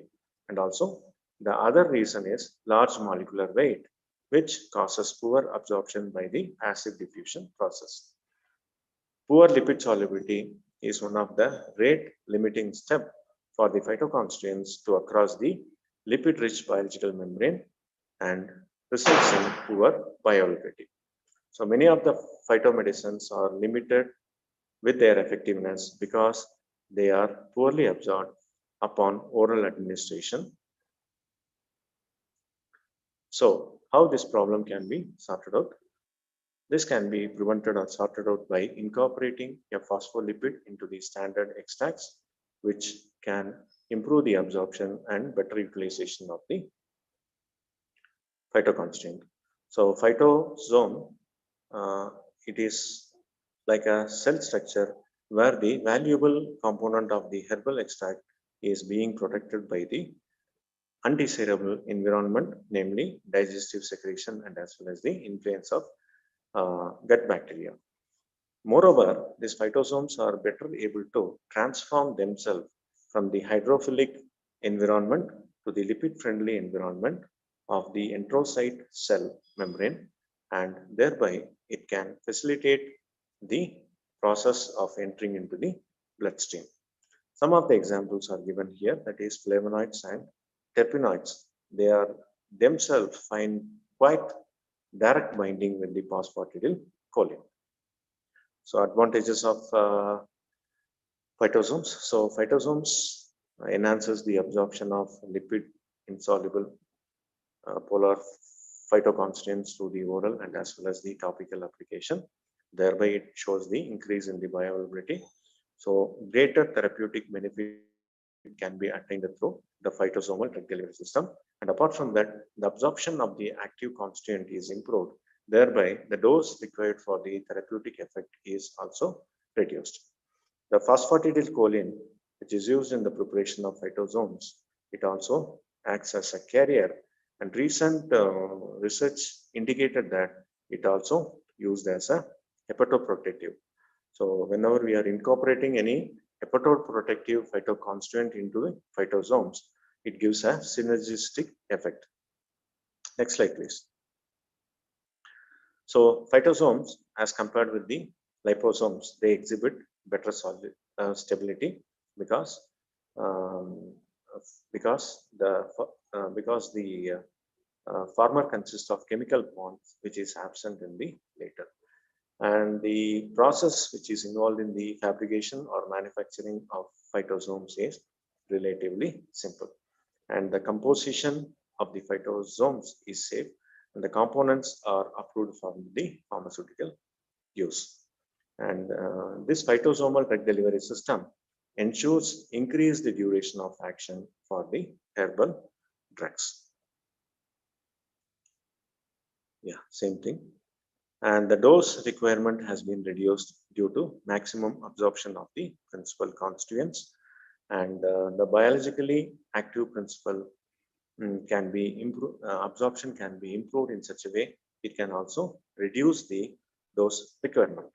And with regard to the transdermal absorption of phytoconstituents, they are chiefly employed in the preparation of cosmetics for more skin penetration and high lipid profile. The phytoconstituents in phytosomes exhibits better permeation into the intestinal walls of the tissue. The complex is biodegradable and drug entrapment is not a problem with the phytosomes. The phytosomes can intensify or modify the effect of herbal compounds by improving the absorption process, enhancing the biological activity, and it can deliver the drug to the target tissue. So all constitute phytosome as one of the best drug delivery system. And the entrapment efficiency is high when conjugation with the lipid, thereby it forms a vesicles. We have seen many advantages with regard to the phytosomes. And there are some disadvantages which are available with the phytosomal formulation. One of the disadvantage which is highlighted here is the phytoconstituent is rapidly eliminated from the phytosomes if it is not stored in a proper condition. Sir, you can move the slide, please. Yeah. So coming to the components of the phytosome, next slide, please, sir. So the main component is phospholipids. Especially, we'll be using either phosphatidylcholine or phosphatidylserine. So phosphatidyl is a bifunctional group which is having the lipophilic phosphatidyl moiety and as well as the hydrophilic choline moiety. And we need to use some organic solvents, that is aprotic organic solvent, which does not form the example dioxin and acetone does not facilitate hydrogen forming. And phytoconstituents will be using either flavonoids or terpenoids. And this is the role of phosphatidylcholine orientation in the phytosomes. So you can see the phosphatidylcholine. We have the polar head group and phosphoester bonds. This box indicates the glyceryl components with the ester bonds. So fatty acid tail is hydrophobic in nature, which would be found in interior with the lipophilic lipid or lipophilic membrane. So what is the role of phosphatidylcholine? It is one of the most important ingredient in the formulation of phytosomes and makes the phytoconstituents compatible. The source of phosphatidylcholine is soya or soy. Soy is the main source. It is a molecular building block of the cell membranes, which has the advantage of miscible with both water and oil environment and exhibits better absorption when given through oral route. The chemical analysis further indicated that the phytosomes is usually a phytoconstituent molecule which is attached or linked with at least one phosphatidylcholine molecules. Next is it. So phosphatidylcholine renders passive carrier for the bioactive phytoconstituent of the phytosomes, but itself it acts as a bioactive nutrient, especially in the clinical efficacy of the liver disease, alcoholic liver stenosis, drug-induced liver damage, and hepatitis. So basically, this phosphatidylcholine bears two major groups. One is the phosphatidyl group, that is lipophilic in nature, and choline, which is hydrophilic in nature. So the dual solubility of phospholipids makes as an effective emulsifying agent. In this, the choline portion binds to the herbal extracts, while the phosphatidyl groups covers the phytoconstituents, form like a cell, and it also protects the phytoconstituents from the destruction by the digestive juices. Therefore, the phytoconstituents produces a lipid compatible molecular complexes with the phospholipids. In humans, it has been found out that choline moiety improves the memory function and also helps in the muscle control. So these are all the different properties of phytosomes, a complex formed between the natural product and as well as the natural phospholipids. So this results from the reaction of stoichiometric amount of phospholipids with a selected phytomaterial, namely polyphenol, which could be either flavonoids or terpenes in a non-polar solvents. Phytosomes have the ability to accommodate the active principle, which is anchored to the polar head of the phospholipids, and thereby it forms the integral part of the membrane. So these phytosomes are lipophilic substances. They have the definite melting points and exhibiting freely soluble in solvents and moderately soluble fats. So upon exposure to water, they resemble like a micellar shape and exhibiting the fundamental differences with regard to the liposomes. So what is the need of using the phytosome complex? The phytosome drug delivery system enhances the bioavailability of the botanical extract due to the complexation with the phospholipids. Thereby, it improves the absorption in the intestinal tract. And this phytosome process produces a little cell-like material where it protects the herbal active ingredient from the undesirable environment like gastric secretion and influence of the gut bacteria. So phytosomes also exhibiting better stability profile because of the formation of the chemical bonds between the phosphatidylcholine moiety and as well as the phytoconstituents. So it exhibits better stability over liposomes. So phytosomes are exhibiting the cost-effective delivery of phytosomes, and they also offer synergistic benefits, especially in the field of cosmetics, to protect the skin against variable undesirable environments like exogenous or endogenous hazards, and also from the stressful environmental condition. The entrapment efficiency is high, and they can also helpful in the enhanced permeation of the phytoconstituent through the transdermal drug delivery. And phytosomes are superior to liposomes, especially in case of skincare products, and they exhibit low risk profile. And these phytosomes are having attractive market with the proprietary technologies.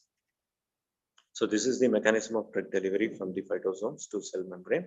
So the phytosome delivery system comes and get attached with the cell membrane. Through the process of diffusion, the phytoconstituent enter into the cell. So let us have a short look on the differences between the phytosomes and liposomes. So if you see phytosomes, the phytoconstituents are anchored through a chemical bonds to the polar heads of the phospholipids. Whereas in case of liposomes, the phytoconstituents are dissolved in a medium or in the layer of the membrane. There is no chemical bonds are formed, because of which they are not having good stability. So the ratio of phosphatidylcholine which we have used in the phytosome is either 1:1 or 2:1. And in case of liposome, thousands of phosphatidylcholine molecules are surrounding the water soluble molecules. And this is the pictorial representation of liposome and phytosome. So where you can see the liposome, where the water soluble drug is entrapped, whereas in case of phytosome, it is entrapped into the cavities of the lipids. Now we will move on to the formulation aspects of phytosomes. Relatively, it is very easy to prepare the phytosomes in the laboratory scale for the research purpose. The initial stage, we need to take the required quantity of the phospholipid that should be dissolved in an organic solvent containing the drug extract. And this is followed by the drying process using the RBF, which leads to the formation of thin film. And this is followed by the hydration process, where we can get the solution of phospholipid in the organic solvent with the extract, with the drug extract. And this ultimately leads to the phytosomal suspension. Then this can be separated. This can be separated by isolation, precipitation, lyophilization, followed by freeze drying.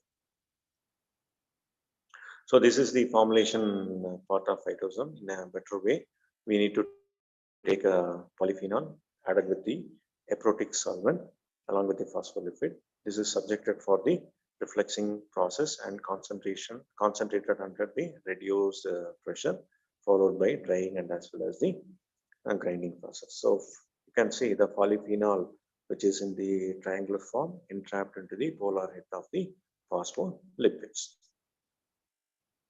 Then coming to the characterization of phytosome, different methods are employed for the characterization of the phytosomes. First one is the visualization.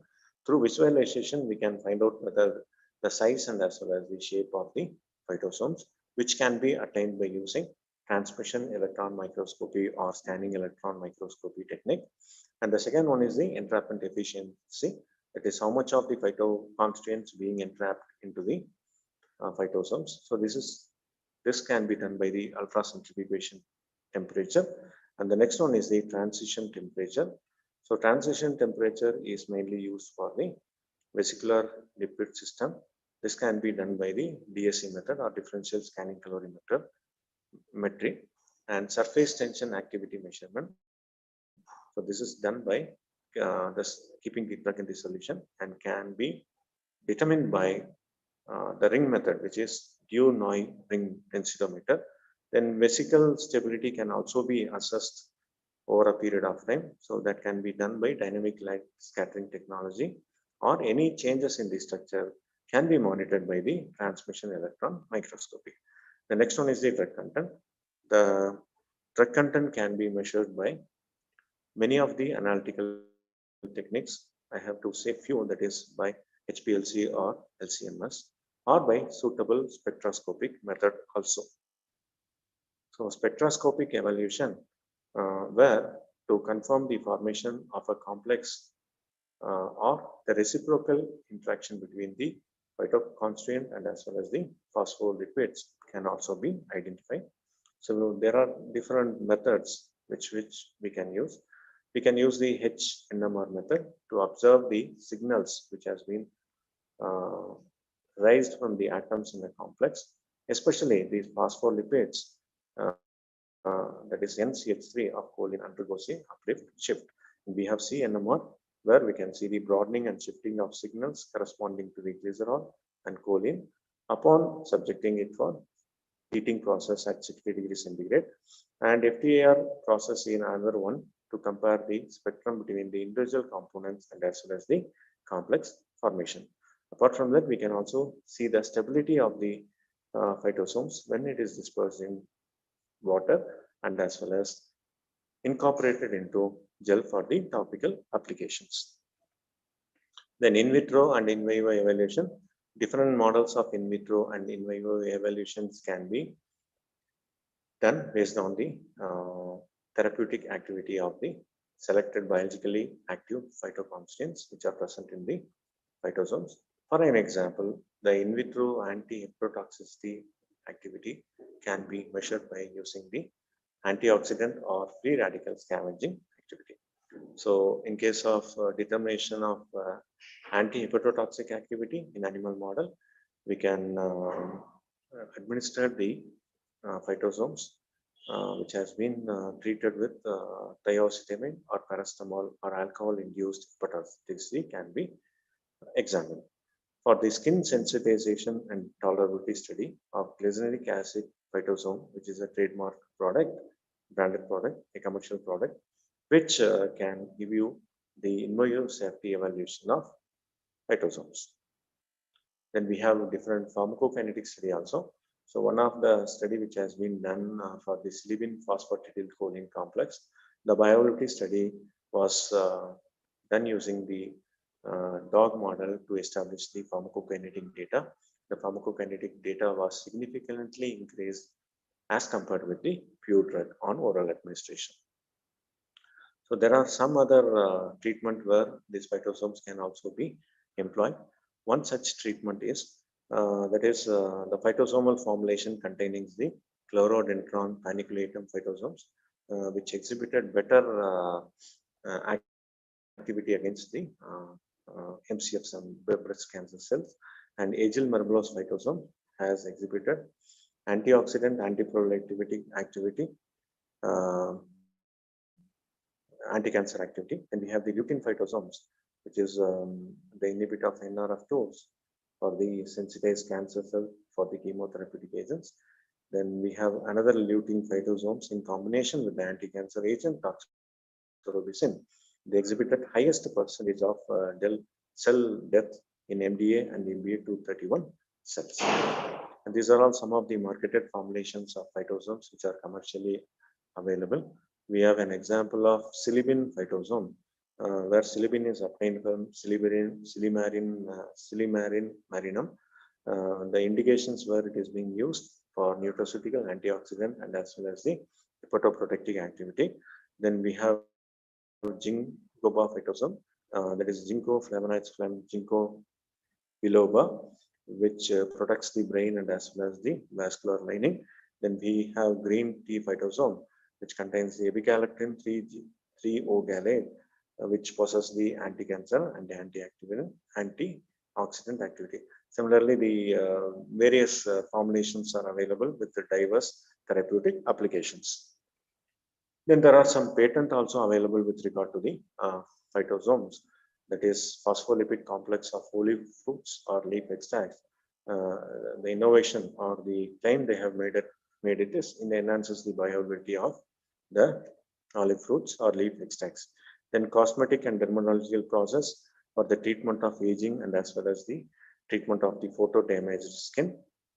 So they enhances the interaction between the extracellular matrix and the topical treatment by stimulating the collagen synthesis. Then phospholipid complexes with thymosin beta 4, which improves the skin treatment. Similarly, composition comprising of ginkgo derivatives for the treatment of asthmatic and allergic conditions. They exhibited enhanced asthmatic and allergic effect. And we have some products for the dermatological composition where the phytosomal formulation exhibited good wound repair actions also. Then phospholipid curcumin complex with the piperine complex, and especially this is used in the treatment of drug resistance. Then complex of saponin with phospholipid and pharmaceutical and cosmetic composition containing them. They improve the bioavailability and highly lipophilic in nature. Now we'll move on to some of the case studies which are related to the QBD based approaches for the phytosomes research outcomes. So this is the title of the paper. So I have taken the material from these papers. What they have done is they have taken two levels, that is low and high level, and they have done the 4 factors. So these are all the 4 factors which are contributing for the formulation of the phytosomes with respect to the particle size and as well as drug loading. So the rate of addition is one of the level, stirring speed, stirring time, stirring temperature. The desired outcomes are the average particle size should be low and the drug loading should be high. So these are all the various levels they have used for the QBD. They have used the full factorial experimental design, keeping 2 levels, high and low. So the addition rate is 20 seconds, 2 ml per second, whereas in case of low, 60 seconds, 0.67 ml per second. The stirring speed, if you see, it is 1400 RPM, and here in low, it is 700 RPM. The stirring time is 30 minutes here, and in case of low, it is 15 minutes. The stirring temperature is 24 degrees centigrade, and here they have maintained 12 degrees centigrade. Now, the material attributes are the drug concentration kept in 2 levels. One is high and low. The drug concentration is 150, and phospholipid concentration is 110 mg respectively. Cholesterol concentration is 10 mg and as well as the 2 mg low level. The buffer pH here in high level is 7, whereas in low level it is 5.5. Now these are all the different batches they have run. They have done 16 batches, keeping the addition rate high, low, and high mixed. Similarly, they have contributed the different other parameters like stirring speed, stirring time, and stirring temperature with variable parameters. And these are all the material attributes. In case of first 4 batches, they have maintained high concentration of drug concentration followed by low, high, and phospholipid concentration earlier 3 batches high followed by low and mixed combination. Similarly, they have applied for the other variables like cholesterol concentration and concentration of the buffer. So this is the DOE process for the parameters. They have done 16 parameters with all the variable addition and all, where they have found better entrapment efficiency with 84.80 with a particle size of 262 plus or minus 28. And these are all the material attributes which they have obtained from the 16 batches in which they could find the particle size 390, particle size 394 plus or minus 20 with a optimum entrapment efficiency of 84.37. So another study here is the QBD based approach for the phytosome, especially the particle size. So the particle size of the phytosomes with green tea extract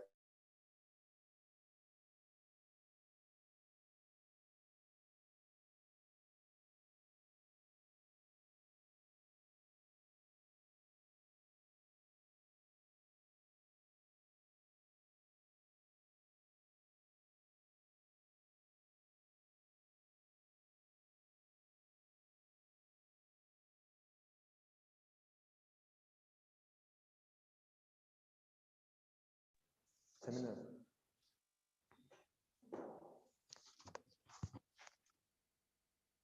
Am I audible to you, sir? Sir, am I audible to you? Yes, sir. Yes, sir. Can continue, sir. Okay, thank you. So they have calculated the polydispersity index value, which was found to be monodisperse with a value of 0.196. And these are all the various factors. Excuse me, sir. Your voice is low. Low. Yes, Okay. sir. Is it now fine? No? Fine, sir, now? Sir, previously it was perfect. Now it was a very less volume we are hearing, sir. Yeah, I have to change the location of, I am talking through mobile now, that's a problem. Is it fine now? Okay, sir. We can continue, sir. Okay, sir. So different batches were prepared with a different addition rate, exhibited a small particle size of 135 plus or minus 6 nanometers with the low addition rate. So these are all some of the examples which we have seen. And this is the Pareto chart, main effect on the process parameters on the average particle size of the formulation. and interaction of process parameters on particle size, drug loading. The researchers have identified two-way interaction between the process parameters were not significant in the average particle size of the phytosomes, but they have exhibited significant impact on the effect of drug loading due to slow addition rate with slow stirring temperature. So these are all some of the examples which I have given you. Due to paucity of time, I am not able to go through completely. Directly, I'll go to the therapeutic application and other things. That is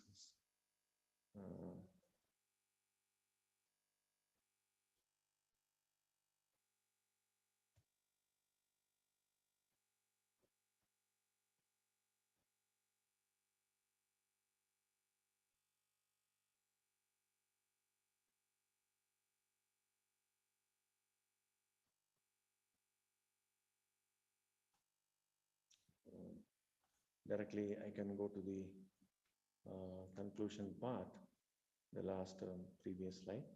So the advantage of phytosomes are the phytosome connects between the conventional drug delivery system and as well as the novel drug delivery system. Sir, you can come last, sir. It is since the time is very less, I have come to the last part of the conclusion because I don't have time. It will take a minimum half an hour for me. Yeah, fine, sir, fine. So phytosome connects the conventional drug delivery system with a novel drug delivery system, where the herbal extracts are better absorbed and exhibiting better results than the conventional herbal extract.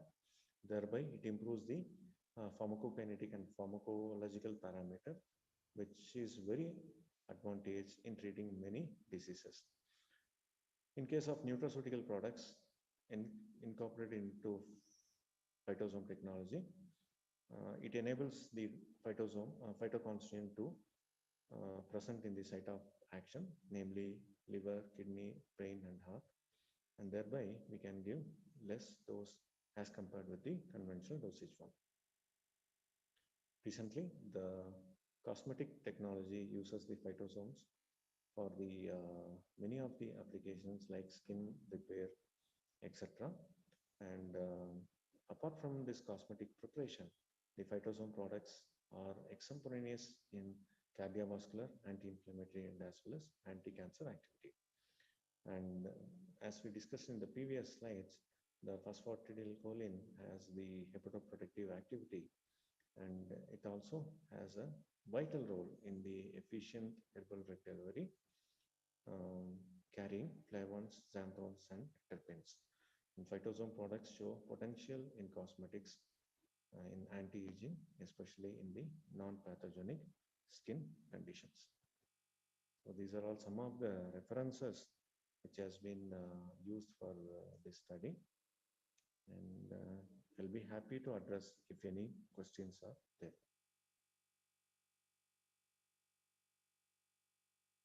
Dear delegates, if you have any questions, please unmute, and or also you can post in the chat box. Thank you.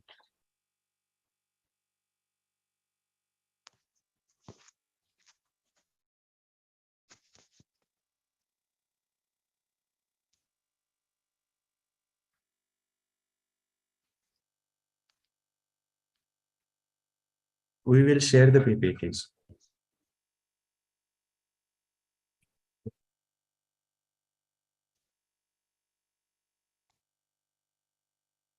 I think no questions from the delegates end, sir. Okay, sir. If any question, you can share my mail ID. Sure, sir. More, I could not able to complete within 1 hour. Yes, sir. 1.5 hours to complete, sir, because it is 110 near to. Yes, sir. First, we need to show the gratitude, sir. In the short span of time, you have accepted our invitation, and within this short span, To associate with you. thank you so much, sir. We will be conducting much more in previous future. Can these phytosomes can be formulated as topical gels? Yes, it is possible. It is possible to formulate the phytosomal material into the topical gel. Either you can use some carbopol gel or something like that, where it can be used for treating the skin infections, which I have already discussed with you in the previous slides, especially for the treatment of anti-aging problem and other skin related issues we can use. One more question which I can't able to see here properly. Any more questions? Please feel free to ask me, my dear delegates and fraternity colleagues. You can feel free to ask me whatever the best I can able to address it.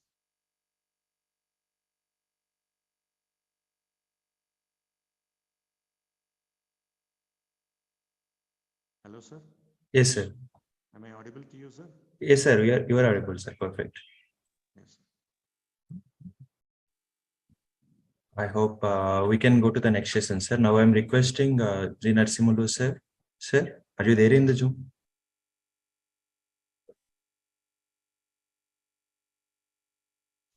Hello, sir. Hello. Sir. Yes, sir. Yeah. Hello, sir. Am I audible? Yes, sir. You are audible, sir. Audible, sir. Okay. So now I'm requesting you to felicitate our Nagaswamy Venkatesh, sir, with our token of gratitude in the form of a virtual memento. Okay. Thank you, Professor, for your valuable information and excellent talk. So, on behalf of Seven Hills College, so I request you accept our small memento. Thank you. Thank you so much, sir. Chat question has come. Can I address that chat question? I think it should not disappear. One person has asked, can it be used for the treatment of breast cancer? We need to take some phytoconstituent which is for treating the breast cancer that can be encapsulated into the 5,000 formulation, and that can be given either through oral administration, or we can go for the relevant administration like topical preparation also. Thank you for that. Was a very nice question asked by one of the participants. Thank you so much, sir. Thank you so much. Thank you so much, sir. Yeah. Thank you so much, sir. We can, if any more questions, we will let you know. We will share your mail to the delegates. Please. And we will share the PPT also. If any more questions, we will let you know the things. Thank you so much. Thank you, sir. Have a nice day. Thank you, sir. My sincere thanks to the management, principal, administrative officers, staffs, the organizing committee members, faculties, and other participants for your kind patience in hearing the session. Thanks a lot, one and all. Have a nice day. Have a nice weekend ahead. Good day to you. Bye-bye. Thank you so much, sir. Thank you, sir. Thank you. Yes, sir. Can I leave, sir? Yes, sir. Yes, sir. Thank you so much, sir. Thank you. Yes. Dear delegates, next session will start in a couple of minutes. Please stay on the Zoom.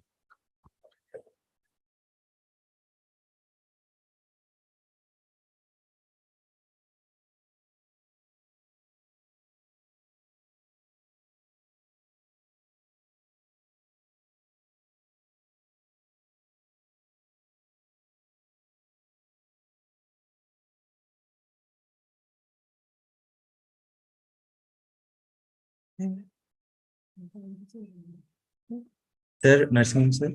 Hello, sir. I'm sharing the screenshots. Okay, sir. Sir, one second, sir. Please allow me, sir. But here it appears. Yes, sir. Yes, sir. Yes, sir. We will have an intro session, sir. After that, we can go for it. Sir. Okay. Okay, sir.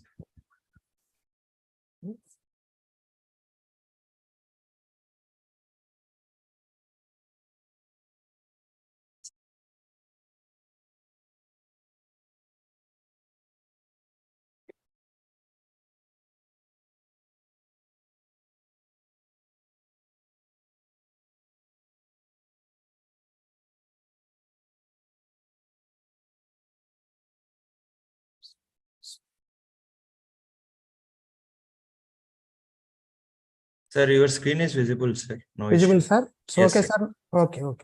Sir, for present, we just stop screen sharing, sir. We'll have the intro session, then we can go for the actual sessions. Okay, sir. Okay, sir.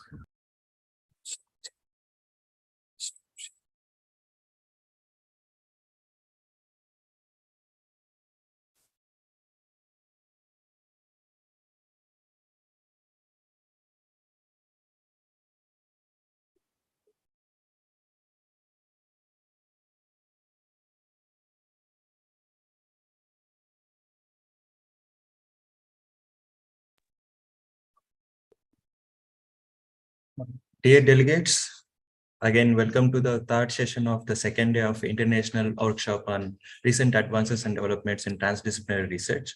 So for the third session, we have Dr. Narasimha sir, who is an Associate Professor, Department of Virology, Sri Venkateswara University. To read this today's resource person citations, I'm requesting Dr. Satish Kumar sir from Seven Hills College of Pharmacy for the same. Thank you.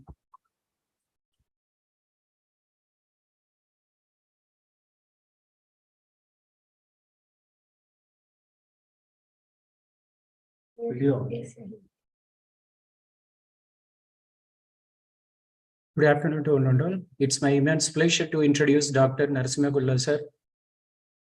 Dr. Narasimha Gulla sir, working as Associate Professor in Virology Department at Sri Venkateswara University, Tirupati, Andhra Pradesh. He had his doctorate in microbiology from Sri Krishnadevaraya University, Anandapuram in 2003. He had 18 years of teaching and 25 years of teaching experience. His research area during his studies in applied microbiology included microbial enzymes, secondary metabolites, surfactants, characterization, and purification.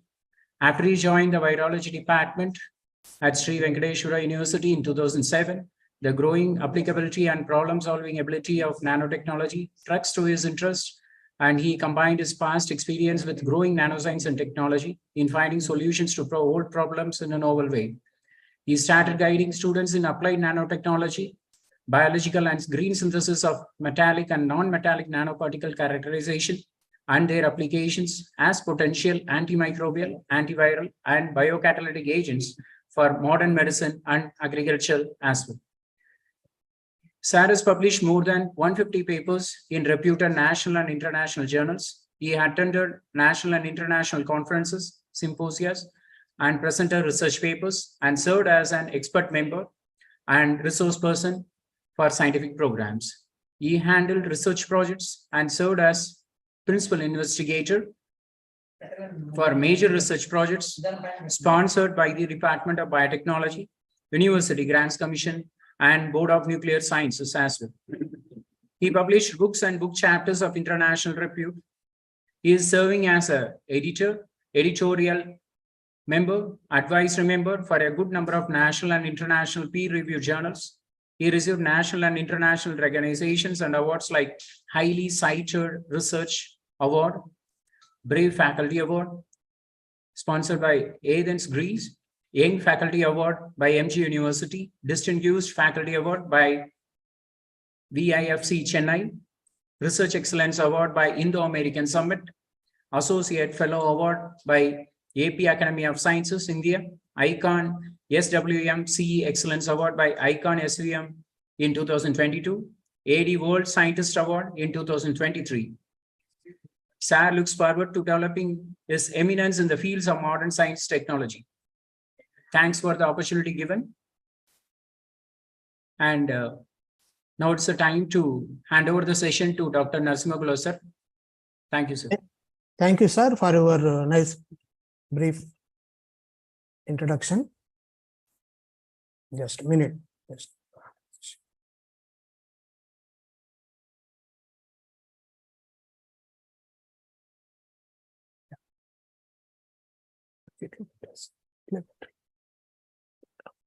Yes, sir. Your screen is visible, sir. Please go for presentation notes.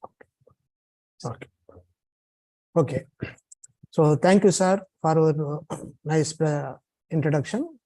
I'm very happy to associate this workshop.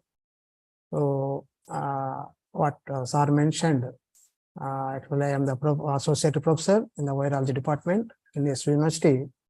The present topic is nanoparticles and their biomedical applications. So before the starting off my presentation, I would like to give a brief information about our university. Sri Venkateswara University, established in 1954. The university has now grown into the second largest university in Andhra Pradesh, accommodating nearly 54 departments and offering 78 programs. The university recognized as one of the best university in the country and got the accredited A+ grade by NAC 2017. So we have running very good activities, including other activities also. Then about our department, the virology department has established in 1998 with Professor M.E. Naidu as a founder. This is a unique department among all the state universities in India to offer the MSc and PhD programs in virology. The faculties of virology working at various research areas, including like basic and applied virology, plant virology, medicinal and plant and antiviral compounds, and applied microbiology, microbial enzymes, nanoscience and technology. Then about our topic today, my topic like nanotechnology and nanoparticles, their applications in medical applications and other applications also. So just brief about the information on the nanotechnology. What is the nanotechnology? Nanoparticles, synthesis, characterization, their applications at various fields. So nanotechnology involves in the study and use of the extremely very small substances called as a nanoparticles. A nanometer is the 10 to the power of 9 meter. The nanoparticles are the cluster of atoms in the size and shape of the 1 to 100 nanometer. So actually the nanometer up to 100 nanometer only we can consider as a nanoparticle. Beyond the nanoparticle, I think there is not shows any significant activities. Below 100 nanometer only, they can have the very good activities like biological and other activities also. The nanoparticle shows the chemical, physical and optical and mechanical properties. The nanoparticles have been the great scientific and value since they came to reduce the gap between the bulk materials and the atomic and molecular structure. Sorry for interruption. Sir, can you keep your PPT in a slide share mode because we didn't see any slides are getting changed. Okay, madam. Just a minute, madam. Slide.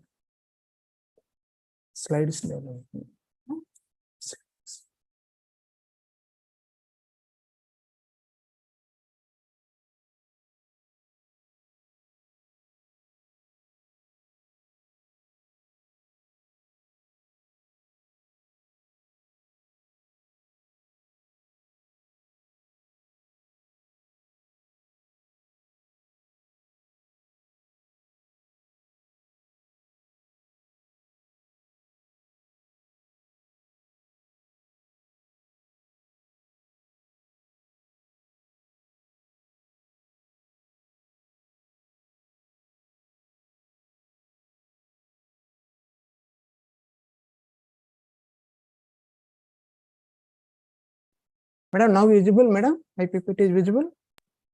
Hello? Yes, sir. Yes, we can. Now we can see, sir. Okay, madam. Okay. Now, madam? Yes, sir. Now also we can see, sir. You can go ahead. Okay, madam. Okay.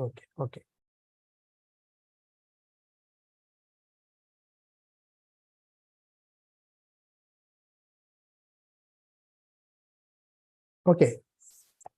So when the particle size is between the 1 to 100 nanometer, their properties are different at the electrical, chemical and physical properties. So it is evident that the properties are directly related to the size and shape of the nanoparticle.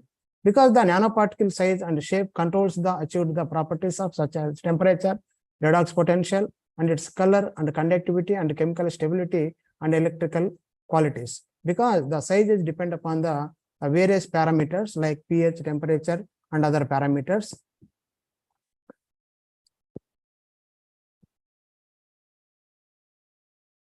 Okay, this is the scale of the nanometer, units of the nanometers, like starting from water to the tennis ball, 0.1 to like 1 lakh nanometer.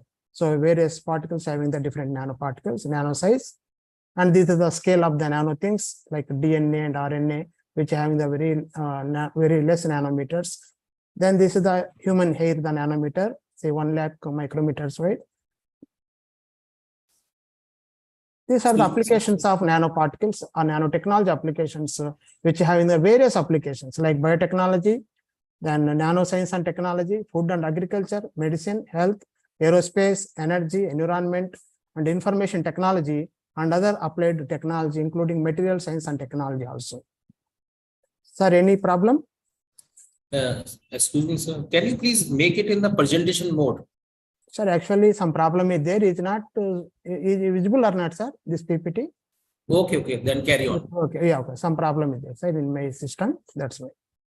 Okay. So these are some of the applications of the nanotechnology or nanoparticles, particularly in medicine. Like these nanoparticles are widely used for the wound dressing, water filtration, then paints and cosmetics, coatings, lubricants and textile and memory storage, tissue engineering and medical diagnostics, and other important medicinal like biomaterial, nanoaeros and chemical biosuits and other biosensors also, including even information communications like novel the semiconductors devices, novel optical electronic devices and displays, and heavy metal like heavy industrial like aerospace, catalysis space, construction of vehicles, manufacturing, the cosmetic and consumers like food and household optics, textile and cosmetics and sports also, including even biosensors also. Nowadays, the nanoparticles, including metallic nanoparticles, are widely used for the preparation of nanosensors like pollutant sensors for the detection of the toxic waste or food waste. And we can detect any toxic waste components on the any food vegetable waste also. Then bioremediation. So like heavy metal contamination or the removal of heavy metals and other lead and cadmium, nickel and other zinc nanoparticle also, we can deteriorate and we can decontaminate those heavy metals in the water or any contaminated food or anything.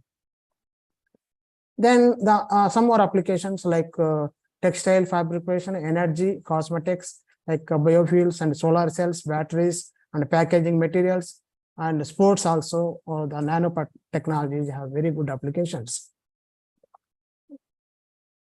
So these are the type of the different shape of the nanoparticles. And like, for example, you can see the nano star, nano rod, then hexagonal, the rod shape, different type of the nanoparticles. The basic structure is only the nanosphere, like they appear like a round shape. You can see the golden nanoparticles of the different shape. For example, nanorod, nano cubes, then other like nano cells also. But basically the sphere appears like a round shape. Later, based on the chemical composition or the medium composition, the shape may be the color, the shape and the size may be changes depend upon the concentration of the medium, then the pure optimal conditions. Then this is the nanopowder.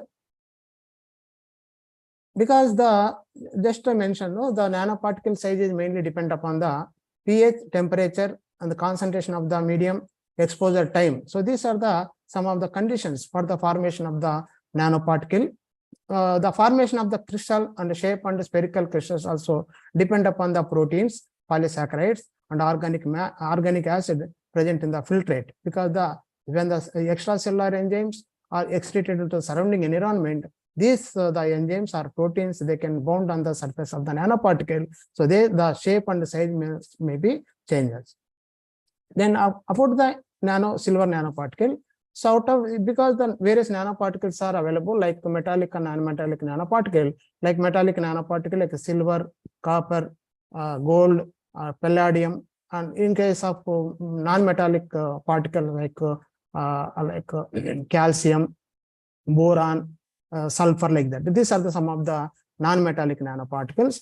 Particularly this silver nanoparticle having the very good applications because it has very good advantages also. The silver having the history also. For example, for centuries silver has been used for the treatment of the chronic wounds. The early 1000 BC, the silver has used for the make a water potable. In 1700, the silver nitrate was used for the treatment of the various diseases. In 19th century, the granulation tissues were removed using the silver nitrate.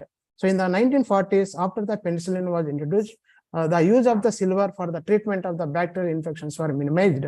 Recently, due to the emergence of the antibiotic-resistant bacteria and the limitations of these used antibiotics, the clinicians have turned into the silver wound dressing also. Because the antibiotics, once we feed the antibiotics, we can't use the next time. But in case of nanoparticle, metallic nanoparticle, we can reuse it because the metals, they want to solubilize in the water. So these are not soluble in the water. We can reuse also. That's why even this nanoparticle, that it can act as a multi-drug resistant agents also. But in case of antibiotics, if you repeatedly use the antibiotics, some bacteria may be turned into the antibiotic resistant bacteria. But in case of this nanoparticle, we can control the bacteria also, the growth of the bacteria also. Then what are the advantages of the silver nanoparticle?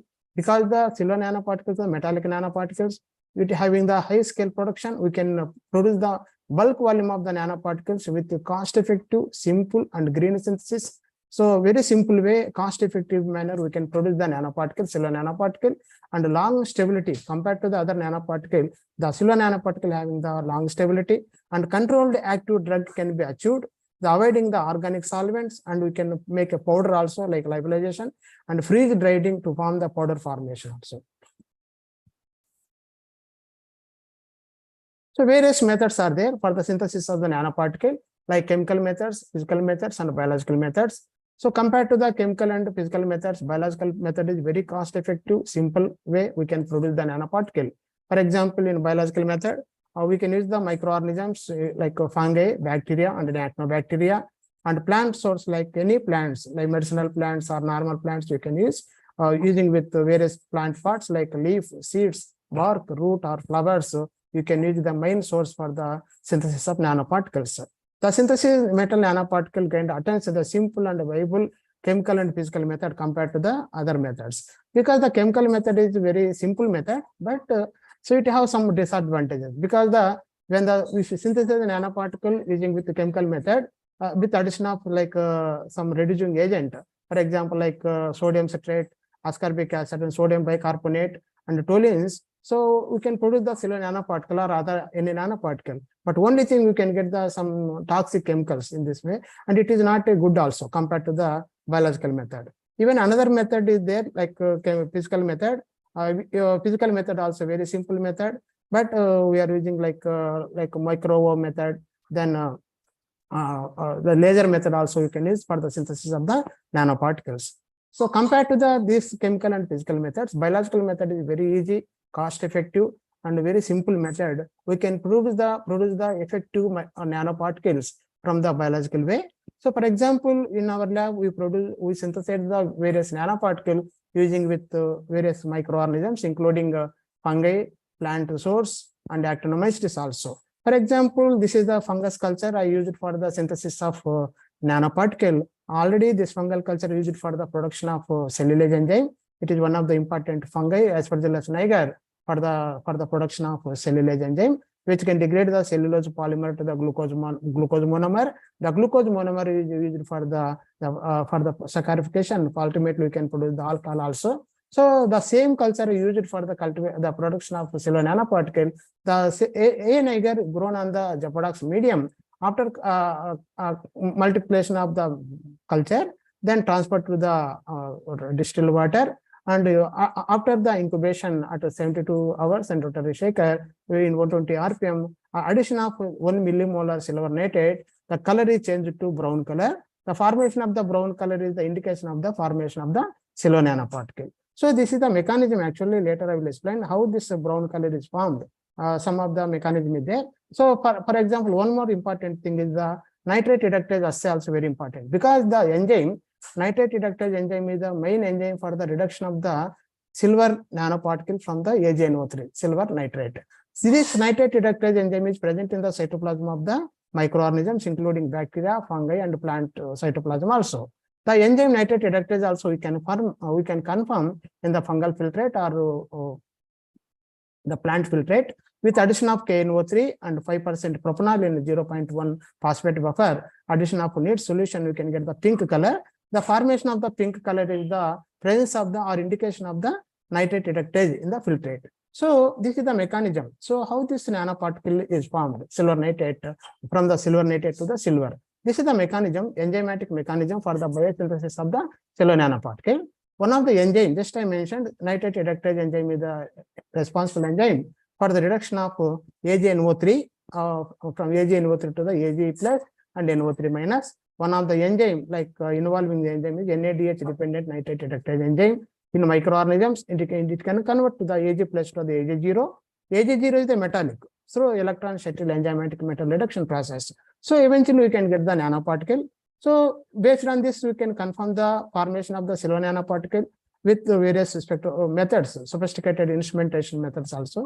Then likewise, we prepared the nanoparticle from the agaricus bisporus, like this is called mushrooms. No? From the mushrooms also, we produce the silver nanoparticle, edible mushroom widely available in the market also. So this is we can see the nanoparticle from the mushrooms. Finally, we achieved the nanoparticle. This is the positive control and a negative control plus test sample with having the brown color is the indication of the formation of the nanoparticle. The surrounding the one is the only Ag plus silver nitrate, and other one is the only engine. So this is about the mushroom mediated biosynthesis of silver nanoparticle. Then this is about the phytomediated, plant mediated biosynthesis of silver nanoparticle. So we have a variety of a huge number of plants which having the medicinal properties. So we can use any medicinal plant for the synthesis of silver nanoparticles. So a very simple way or eco-friendly way, one part method we can synthesize the nanoparticle. It is called as a one-step method or green synthesis. You can take any plant leaf or bark or stem, whatever it may be, with a sufficient volume of the any material, plant material. Then we prepare the soap with, you can prepare, wash with the distilled water and grind it. And after the shaking, after filtration of that filtrate, you can, if you add the 1 millimolar of silver nitrate, within the span of the period, we can get the color, pink color, the brown color is the indication of the formation of the silver nanoparticles. Then the conformation, how you are going to confirm the formation of the silver nanoparticle. So these are the sophisticated instruments are there for the confirmation of the silver nanoparticles. So for example, one is the UV spectrophotometer. A UV spectrophotometer, you can, if you get the the peak at 400, 392, 410 or 420 nanometer, it is the indication of the presence of the silver nanoparticle. Then SEM, scanning electron micrograph, for the confirmation of the surface of the nanoparticle, and the transmission electron micrograph or microscope for the confirmation of the size and the shape of the nanoparticle, and XRD and FTR also one of the very important techniques for the confirmation of the silver nanoparticle. The FTR spectrum is widely used for the confirmation of the presence of the amino group and carboxyl group in the filtrate. So these are the main responsible for the reduction process or the formation of these are the responsible for the formation of the crystals and the shape of the nanoparticles. Then the antimicrobial efficacy of the silver nanoparticle. See the nanoparticle, when the nanoparticle is synthesized, just we have to check whether this nanoparticle having the antimicrobial efficacy or not. So in our lab, we tested the antimicrobial efficacy of the silver nanoparticle with various pathogenic and non-pathogenic bacteria like E. coli, Pseudomonas, and Bacillus, Staphylococcus, and other even multi-drug resistant bacteria also we tried. But our nanoparticles showed very good antimicrobial efficacy with all the bacterial cultures. Even multi-drug resistant bacteria also, they show the very good antimicrobial efficacy against the pathogenic bacteria. So then how this nanoparticle acts on the bacteria. This is the mechanism, how the nanoparticle on the bacterial cultures.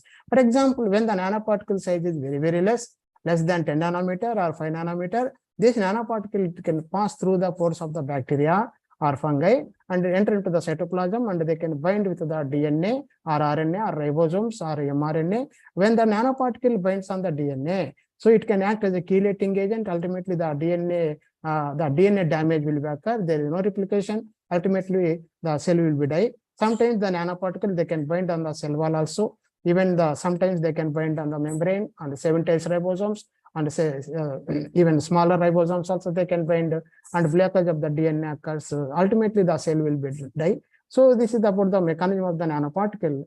It is only occur only due to when the nanoparticle size is very, very less. If the nanoparticle size is very high, they can't pass through the pore and they cannot inhibit the bacterial growth.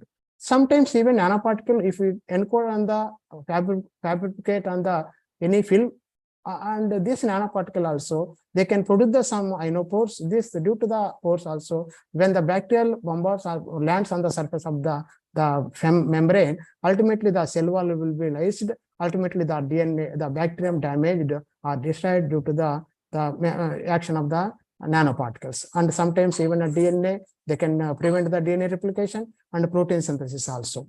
Even this is the electron micrograph of the mechanism of the nanoparticle with various bacteria, pathogenic and non-pathogenic bacteria, how they can damage the nanoparticle. Even some nanoparticles, they can interact with virus also. For example, 120 GP, like if the nanoparticle size is very, very less, like 3 to 5 nanometer, they can bind with the 120 GP of HIV virus also. Ultimately, the virus will be inactivate. So we can control the HIV also. We reported this in 2010 and published in a very good journal also. For example, this nanoparticle having the very good antibacterial activity, like various nanoparticles like silver, gold, magnesium, copper, aluminum oxide, titanium oxide, all the metallic, non-metallic nanoparticle which inhibit the growth of the bacteria and fungi and the ultimate even virus also. Then this is the one of our study. We isolated the pathogenic fungi from the nut cells or Araxis hypogaea, and some of the virus is responsible for the causative agent for the root rot disease in the Araxis hypogaea, stem rot and root rot disease. We isolated the fungi from the plant, infected plants, and isolated the fungi.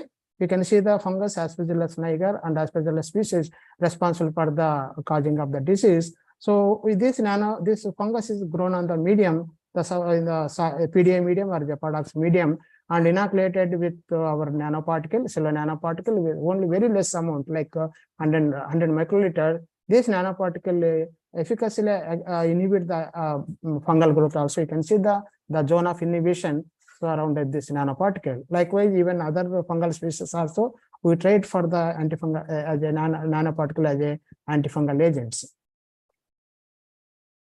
So not only solid medium, even liquid medium also we tried. These nanoparticles are transferred into the medium in the liquid stage. So this nanoparticle and without nanoparticle also we tried. But without nanoparticle, you can see the fungal growth without nanoparticle. But with addition of nanoparticle with very low concentration, even up to 1 month, there is no growth, fungal growth. This is evidence the nanoparticle have a very good antifungal activity. We can use as a treatment for the fungal disease also. You can see this figure. You can the first one is the only control without nanoparticle, only Japodox broth. The remaining are the Japodox medium along with the nanoparticle with a different concentration. You can see there is no growth in the nano-treated medium, whereas in the without nano-treated, you can see the fungal mat. So this is the evidence this nanoparticle having the very good antifungal efficacy. So antiviral also, just I mentioned the nanoparticle have the antiviral efficacy. They can block the viral attachment and cell surface. The antifungal, they can disrupt the cell membrane also. So we isolated the synthesis various nanoparticles from the various sources like A. niger, Aspergillus flavus, Penicillium, Agaricus bisporus, mushrooms. So type of the nanoparticles are the silver. The size is very, very important, starting from 3 to 37 nanometer and 60 nanometer also. Earlier, we got very good nanoparticle like 3 to 37 nanometer. 3 nanometer is very, very small. It has a very good antibacterial and antifungal efficacy and even antiviral efficacy also. The shape of the nanoparticle also we confirm like a spherical, rod shape and triangle. Then antibacterial activity also we tested this nanoparticle compared to the other nanoparticle. The 3 like round shaped nanoparticle, spherical nanoparticle shows the very good antibacterial efficacy against the pathogenic bacteria and fungi. So these are the electronic micrograph of the nanoparticles. What I synthesize the nanoparticles from the various sources like Agaricus and Actinomycetes and Penicillium and flavus and olive seeds and Ocimum, Piper lungum and Aspergillus niger. You can see the variety of the nanoparticle like rod shape, triangle, spherical and dispersed nanoparticle also. So this nanoparticle have a very good antimicrobial efficacy. Then we tried the nanoparticle with preparation of biosensors also. So we have collaboration with the chemistry peoples. We supplied the nanoparticle to them. They tested the preparation of biosensors. So we can detect any toxic components in the blood also. We can detect any toxic waste or anything in our blood also. After preparation of the biosensors, we tested this one also. So this nanoparticle shows very good antifungal and electrochemical. We can prepare the electrochemical biosensors also. Like even we used not only silver, even palladium nanoparticle also we tested for the preparation of nanoparticles. So some of the important products of the nano, for example, the sunscreens and cosmetics nowadays available. This nano cosmetic and even the microchips also available in market. Even glass lights and for even coated glasses. You can see the nano coated products like SOX is also coated with the nano, because when the nanoparticle are coated, no bacteria, any bacteria present on the surface of the skin, they can lyse due to the nanoparticles. So recently we initiated one program, solid waste management for the circular economy through microbial consortium and nano biofertilizers.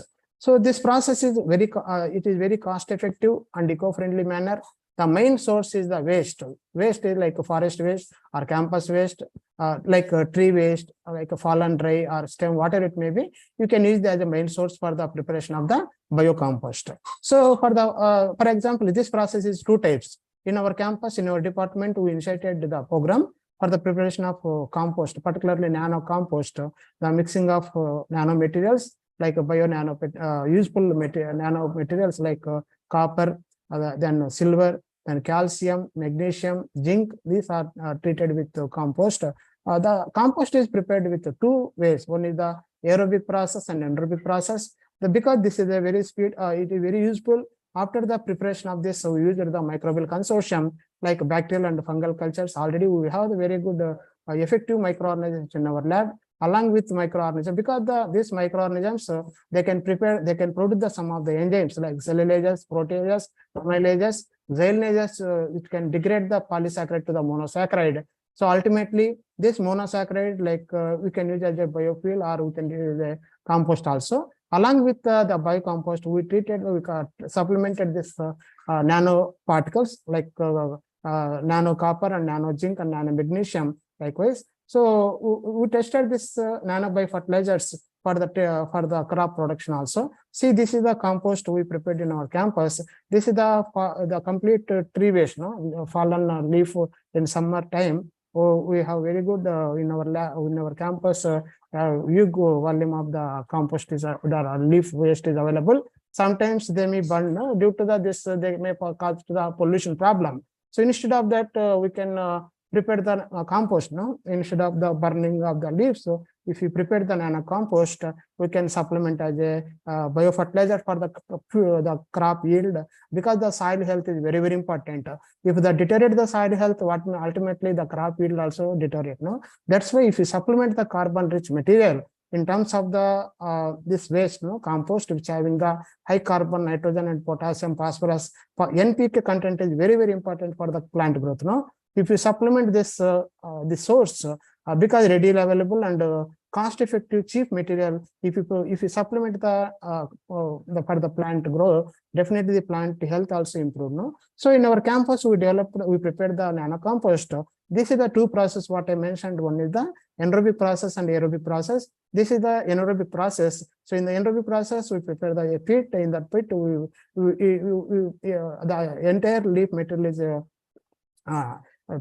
inserted into the pit. Ultimately, after some time, so the solid waste is treated with various microorganisms like lignolytic, cellulolytic organisms. Then after some incubation day, like 20 to 40 days, the manure will be developed. The manure is taken. This manure is treated with various nanoparticles. Already we have very good nanoparticles in our lab, like zinc, copper, and what I mentioned, like other type of nanoparticles treated with different concentrations. This nano-treated biocompost are applied for the plant growth also. We tested the efficacy of the nanoparticles, the plant growth. You can see the control and nano-treated plants compared to the control without treatment. The nano-treated like nano copper, nano zinc, and other metallic, non-metallic nanoparticle, which shows a very good plant yield compared to the control. Even we measured the plant yield in terms of leaf, the diameter of the leaf, stem height, and root length, and other parameters like chlorophyll content. Other content also we tested. Compared to the control, we got very good result in the nano-treated or biocompost treated plants. This is under process. This experiment is we need to test another parameters also. So we have to publish we have to take the patent also in this process. So these are some of the publications related to nanotechnology. In 2010, I published this paper. Just I mentioned the nanoparticle, which have the very small particle like 3 to 30 nanometer, which have the very good antimicrobial efficacy, even antiviral efficacy. So which was published in 2010 in very good impact journal. Then this is also another journal on analytical methods. Not only silver, we synthesize the nanoparticle like say palladium nanoparticle, copper nanoparticle, zinc nanoparticles, and other metallic nanoparticles. And zirconium also recently we synthesized the nanoparticle through phytochemical methods. Even from actinomycetes also, we have very good actinomycetes. We isolated the actinomycetes from marine environment. So these actinomycetes also produce the very good nanoparticles. These nanoparticles shows the very good antimicrobial efficacy against the bacteria, fungi, and other pathogenics. So this is recently I got one award from the world scientist. My name is listed in the below 2% for the recognition of the publication and other things.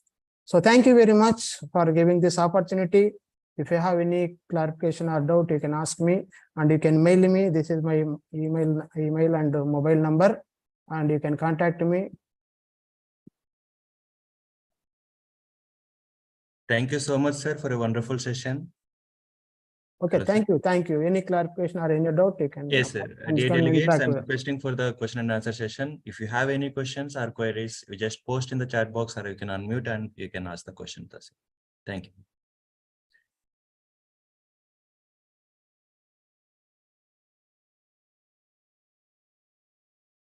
Sir, you can access the chat box. Everybody is saying it's a highly informative and detailed explanation, everything, sir. Hello? Sir, Okay. yes.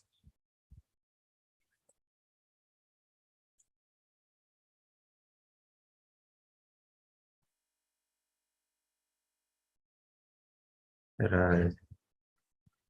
I think there is no question from delegates. It's a pleasure care presentation regarding the translational research. Sir, can we go for the further proceedings, sir? Okay, okay, you can go. Thank you, sir. Sir, If you have please. any doubt, you can contact me through email and mobile also. Yes, sir. We will share the same to the delegates also, sir. Okay. Sir, kindly stop your screen sharing, sir. Okay. Thank you, sir.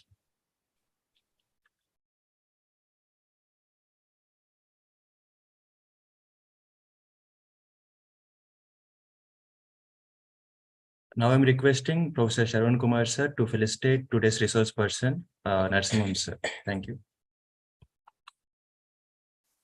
Sir, good afternoon, sir. Yeah, good afternoon. So, sir, as a token of respect on behalf of Seven Hills College of Pharmacy, we are representing the appreciation memento for you, sir. Kindly accept, sir. Thank you. Thank you so much. With your remarkable support only, we done a 2 days international workshop, sir. Thank you very much, sir. Thank you. Thank you so much, Professor Shravan Kumar. Okay.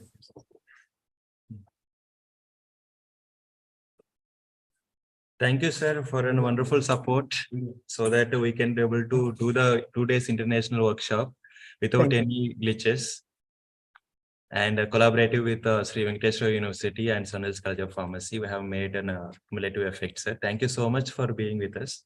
Thank you, sir. Thank you so much. And dear delegates, feedback link has been posted in the chat box of Zoom and also in the YouTube video description. You can fill within the 2 o'clock. And by this, we came to the end of 2 days international workshop. And I hope you got some knowledgeable sessions and you have gained something from this. And we are hoping for the future cooperation or for the same. Now I'm requesting Mr. Mallikarjuna sir to propose the vote of thanks for this 2 days international workshop.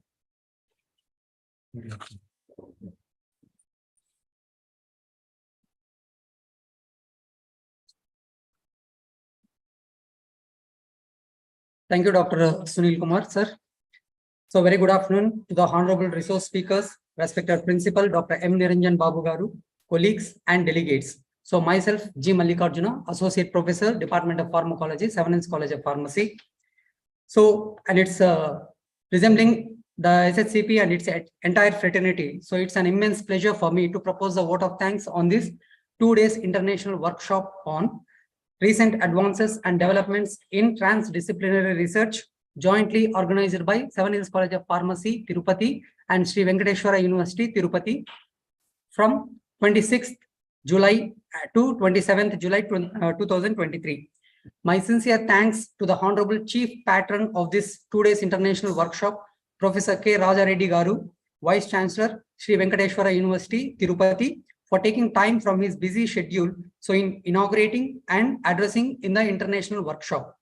Thank you, sir. I sincerely thank the patrons of this 2 days international workshop, Professor O. Muhammad Hussain Garu, Registrar, Sri Venkateshwara University, Tirupati, Professor C.H. Apparao Garu, Principal, Department of Pharmaceutical Sciences, Sri Venkateshwara University, Tirupati, Professor K. T. Ramakrishna Reddy Garu, Principal, SVU College of Sciences, Tirupati, and Professor S. Vijay Bhaskar Rao Garu, Dean, Research and Development, SV University, Tirupati, so for addressing in this 2 days international workshop. So thank you very much, sir. So I'm honored and privileged to extend my sincere vote of thanks to Sri Venkateshwara University, Tirupati, so for their support and collaboration for conducting this international workshop. And we are really very proud to have such a collaboration and organizing this grand international workshop. Thank you so much. And I especially thank Dr. G. Narasimha Garu, Department of Virology, Sri Venkateshwara University, Tirupati, for his support in initiating this 2 days international workshop. And thank you, sir. Thank you so much. And your support will be remembered and honored. And we hope and wish to have more collaboration and support from you, sir, to organize such programs in the future. Thank you so much, sir. Sure, sir. Thank you. Yeah, I would like to take an opportunity to express my appreciation to all the resource speakers of this 2 days international workshop sessions for their presence and making this program a grand and successful one. And I would like to thank all the delegates from universities and institutes all over the India for attending this program and making it a grand success one. Thank you all the delegates. And I sincerely thank the convener, Professor K. Sarvanakumar Garu, Department of Pharmaceutics, Seven Hills College of Pharmacy, for initiating and coordinating this program in a grand way. Thank you, sir. And a special thanks goes to Dr. M. Niranjan Babu Garu, Principal, Seven Hills College of Pharmacy, and Srimati M. Sumalata Garu, Correspondent, Seven Hills College of Pharmacy, so for their continuous support and motivation in making this kind of programs, sir. So definitely, thank you so much, sir. And thank you so much, madam. And I must also acknowledge the efforts and the teamwork of the organizing committee of this 2 days international workshop, Seven Hills College of Pharmacy, so in making this program a wonderful and successful one. Thank you all the organizing team members. And I extend my sincere thanks to Dr. E. Sunil Kumar, Associate Professor, Department of Pharmacy Practice, who led the sessions uninterruptedly. Thank you, Dr. Sunil Kumar, sir. And I express my thanks to all the teaching and non-teaching faculty members, for their support indirectly or directly, in making this program a successful one. So with these warm words, we move to the end of 2 days international workshop. So thank you, everyone. So over to Dr. Sunil Kumar, sir.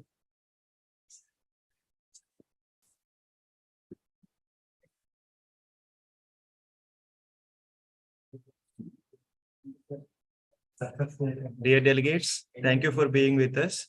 And we are expecting the same cooperation for the future endeavors from our college. Thank you. And the session will be end with national anthem. Thank you, one and all.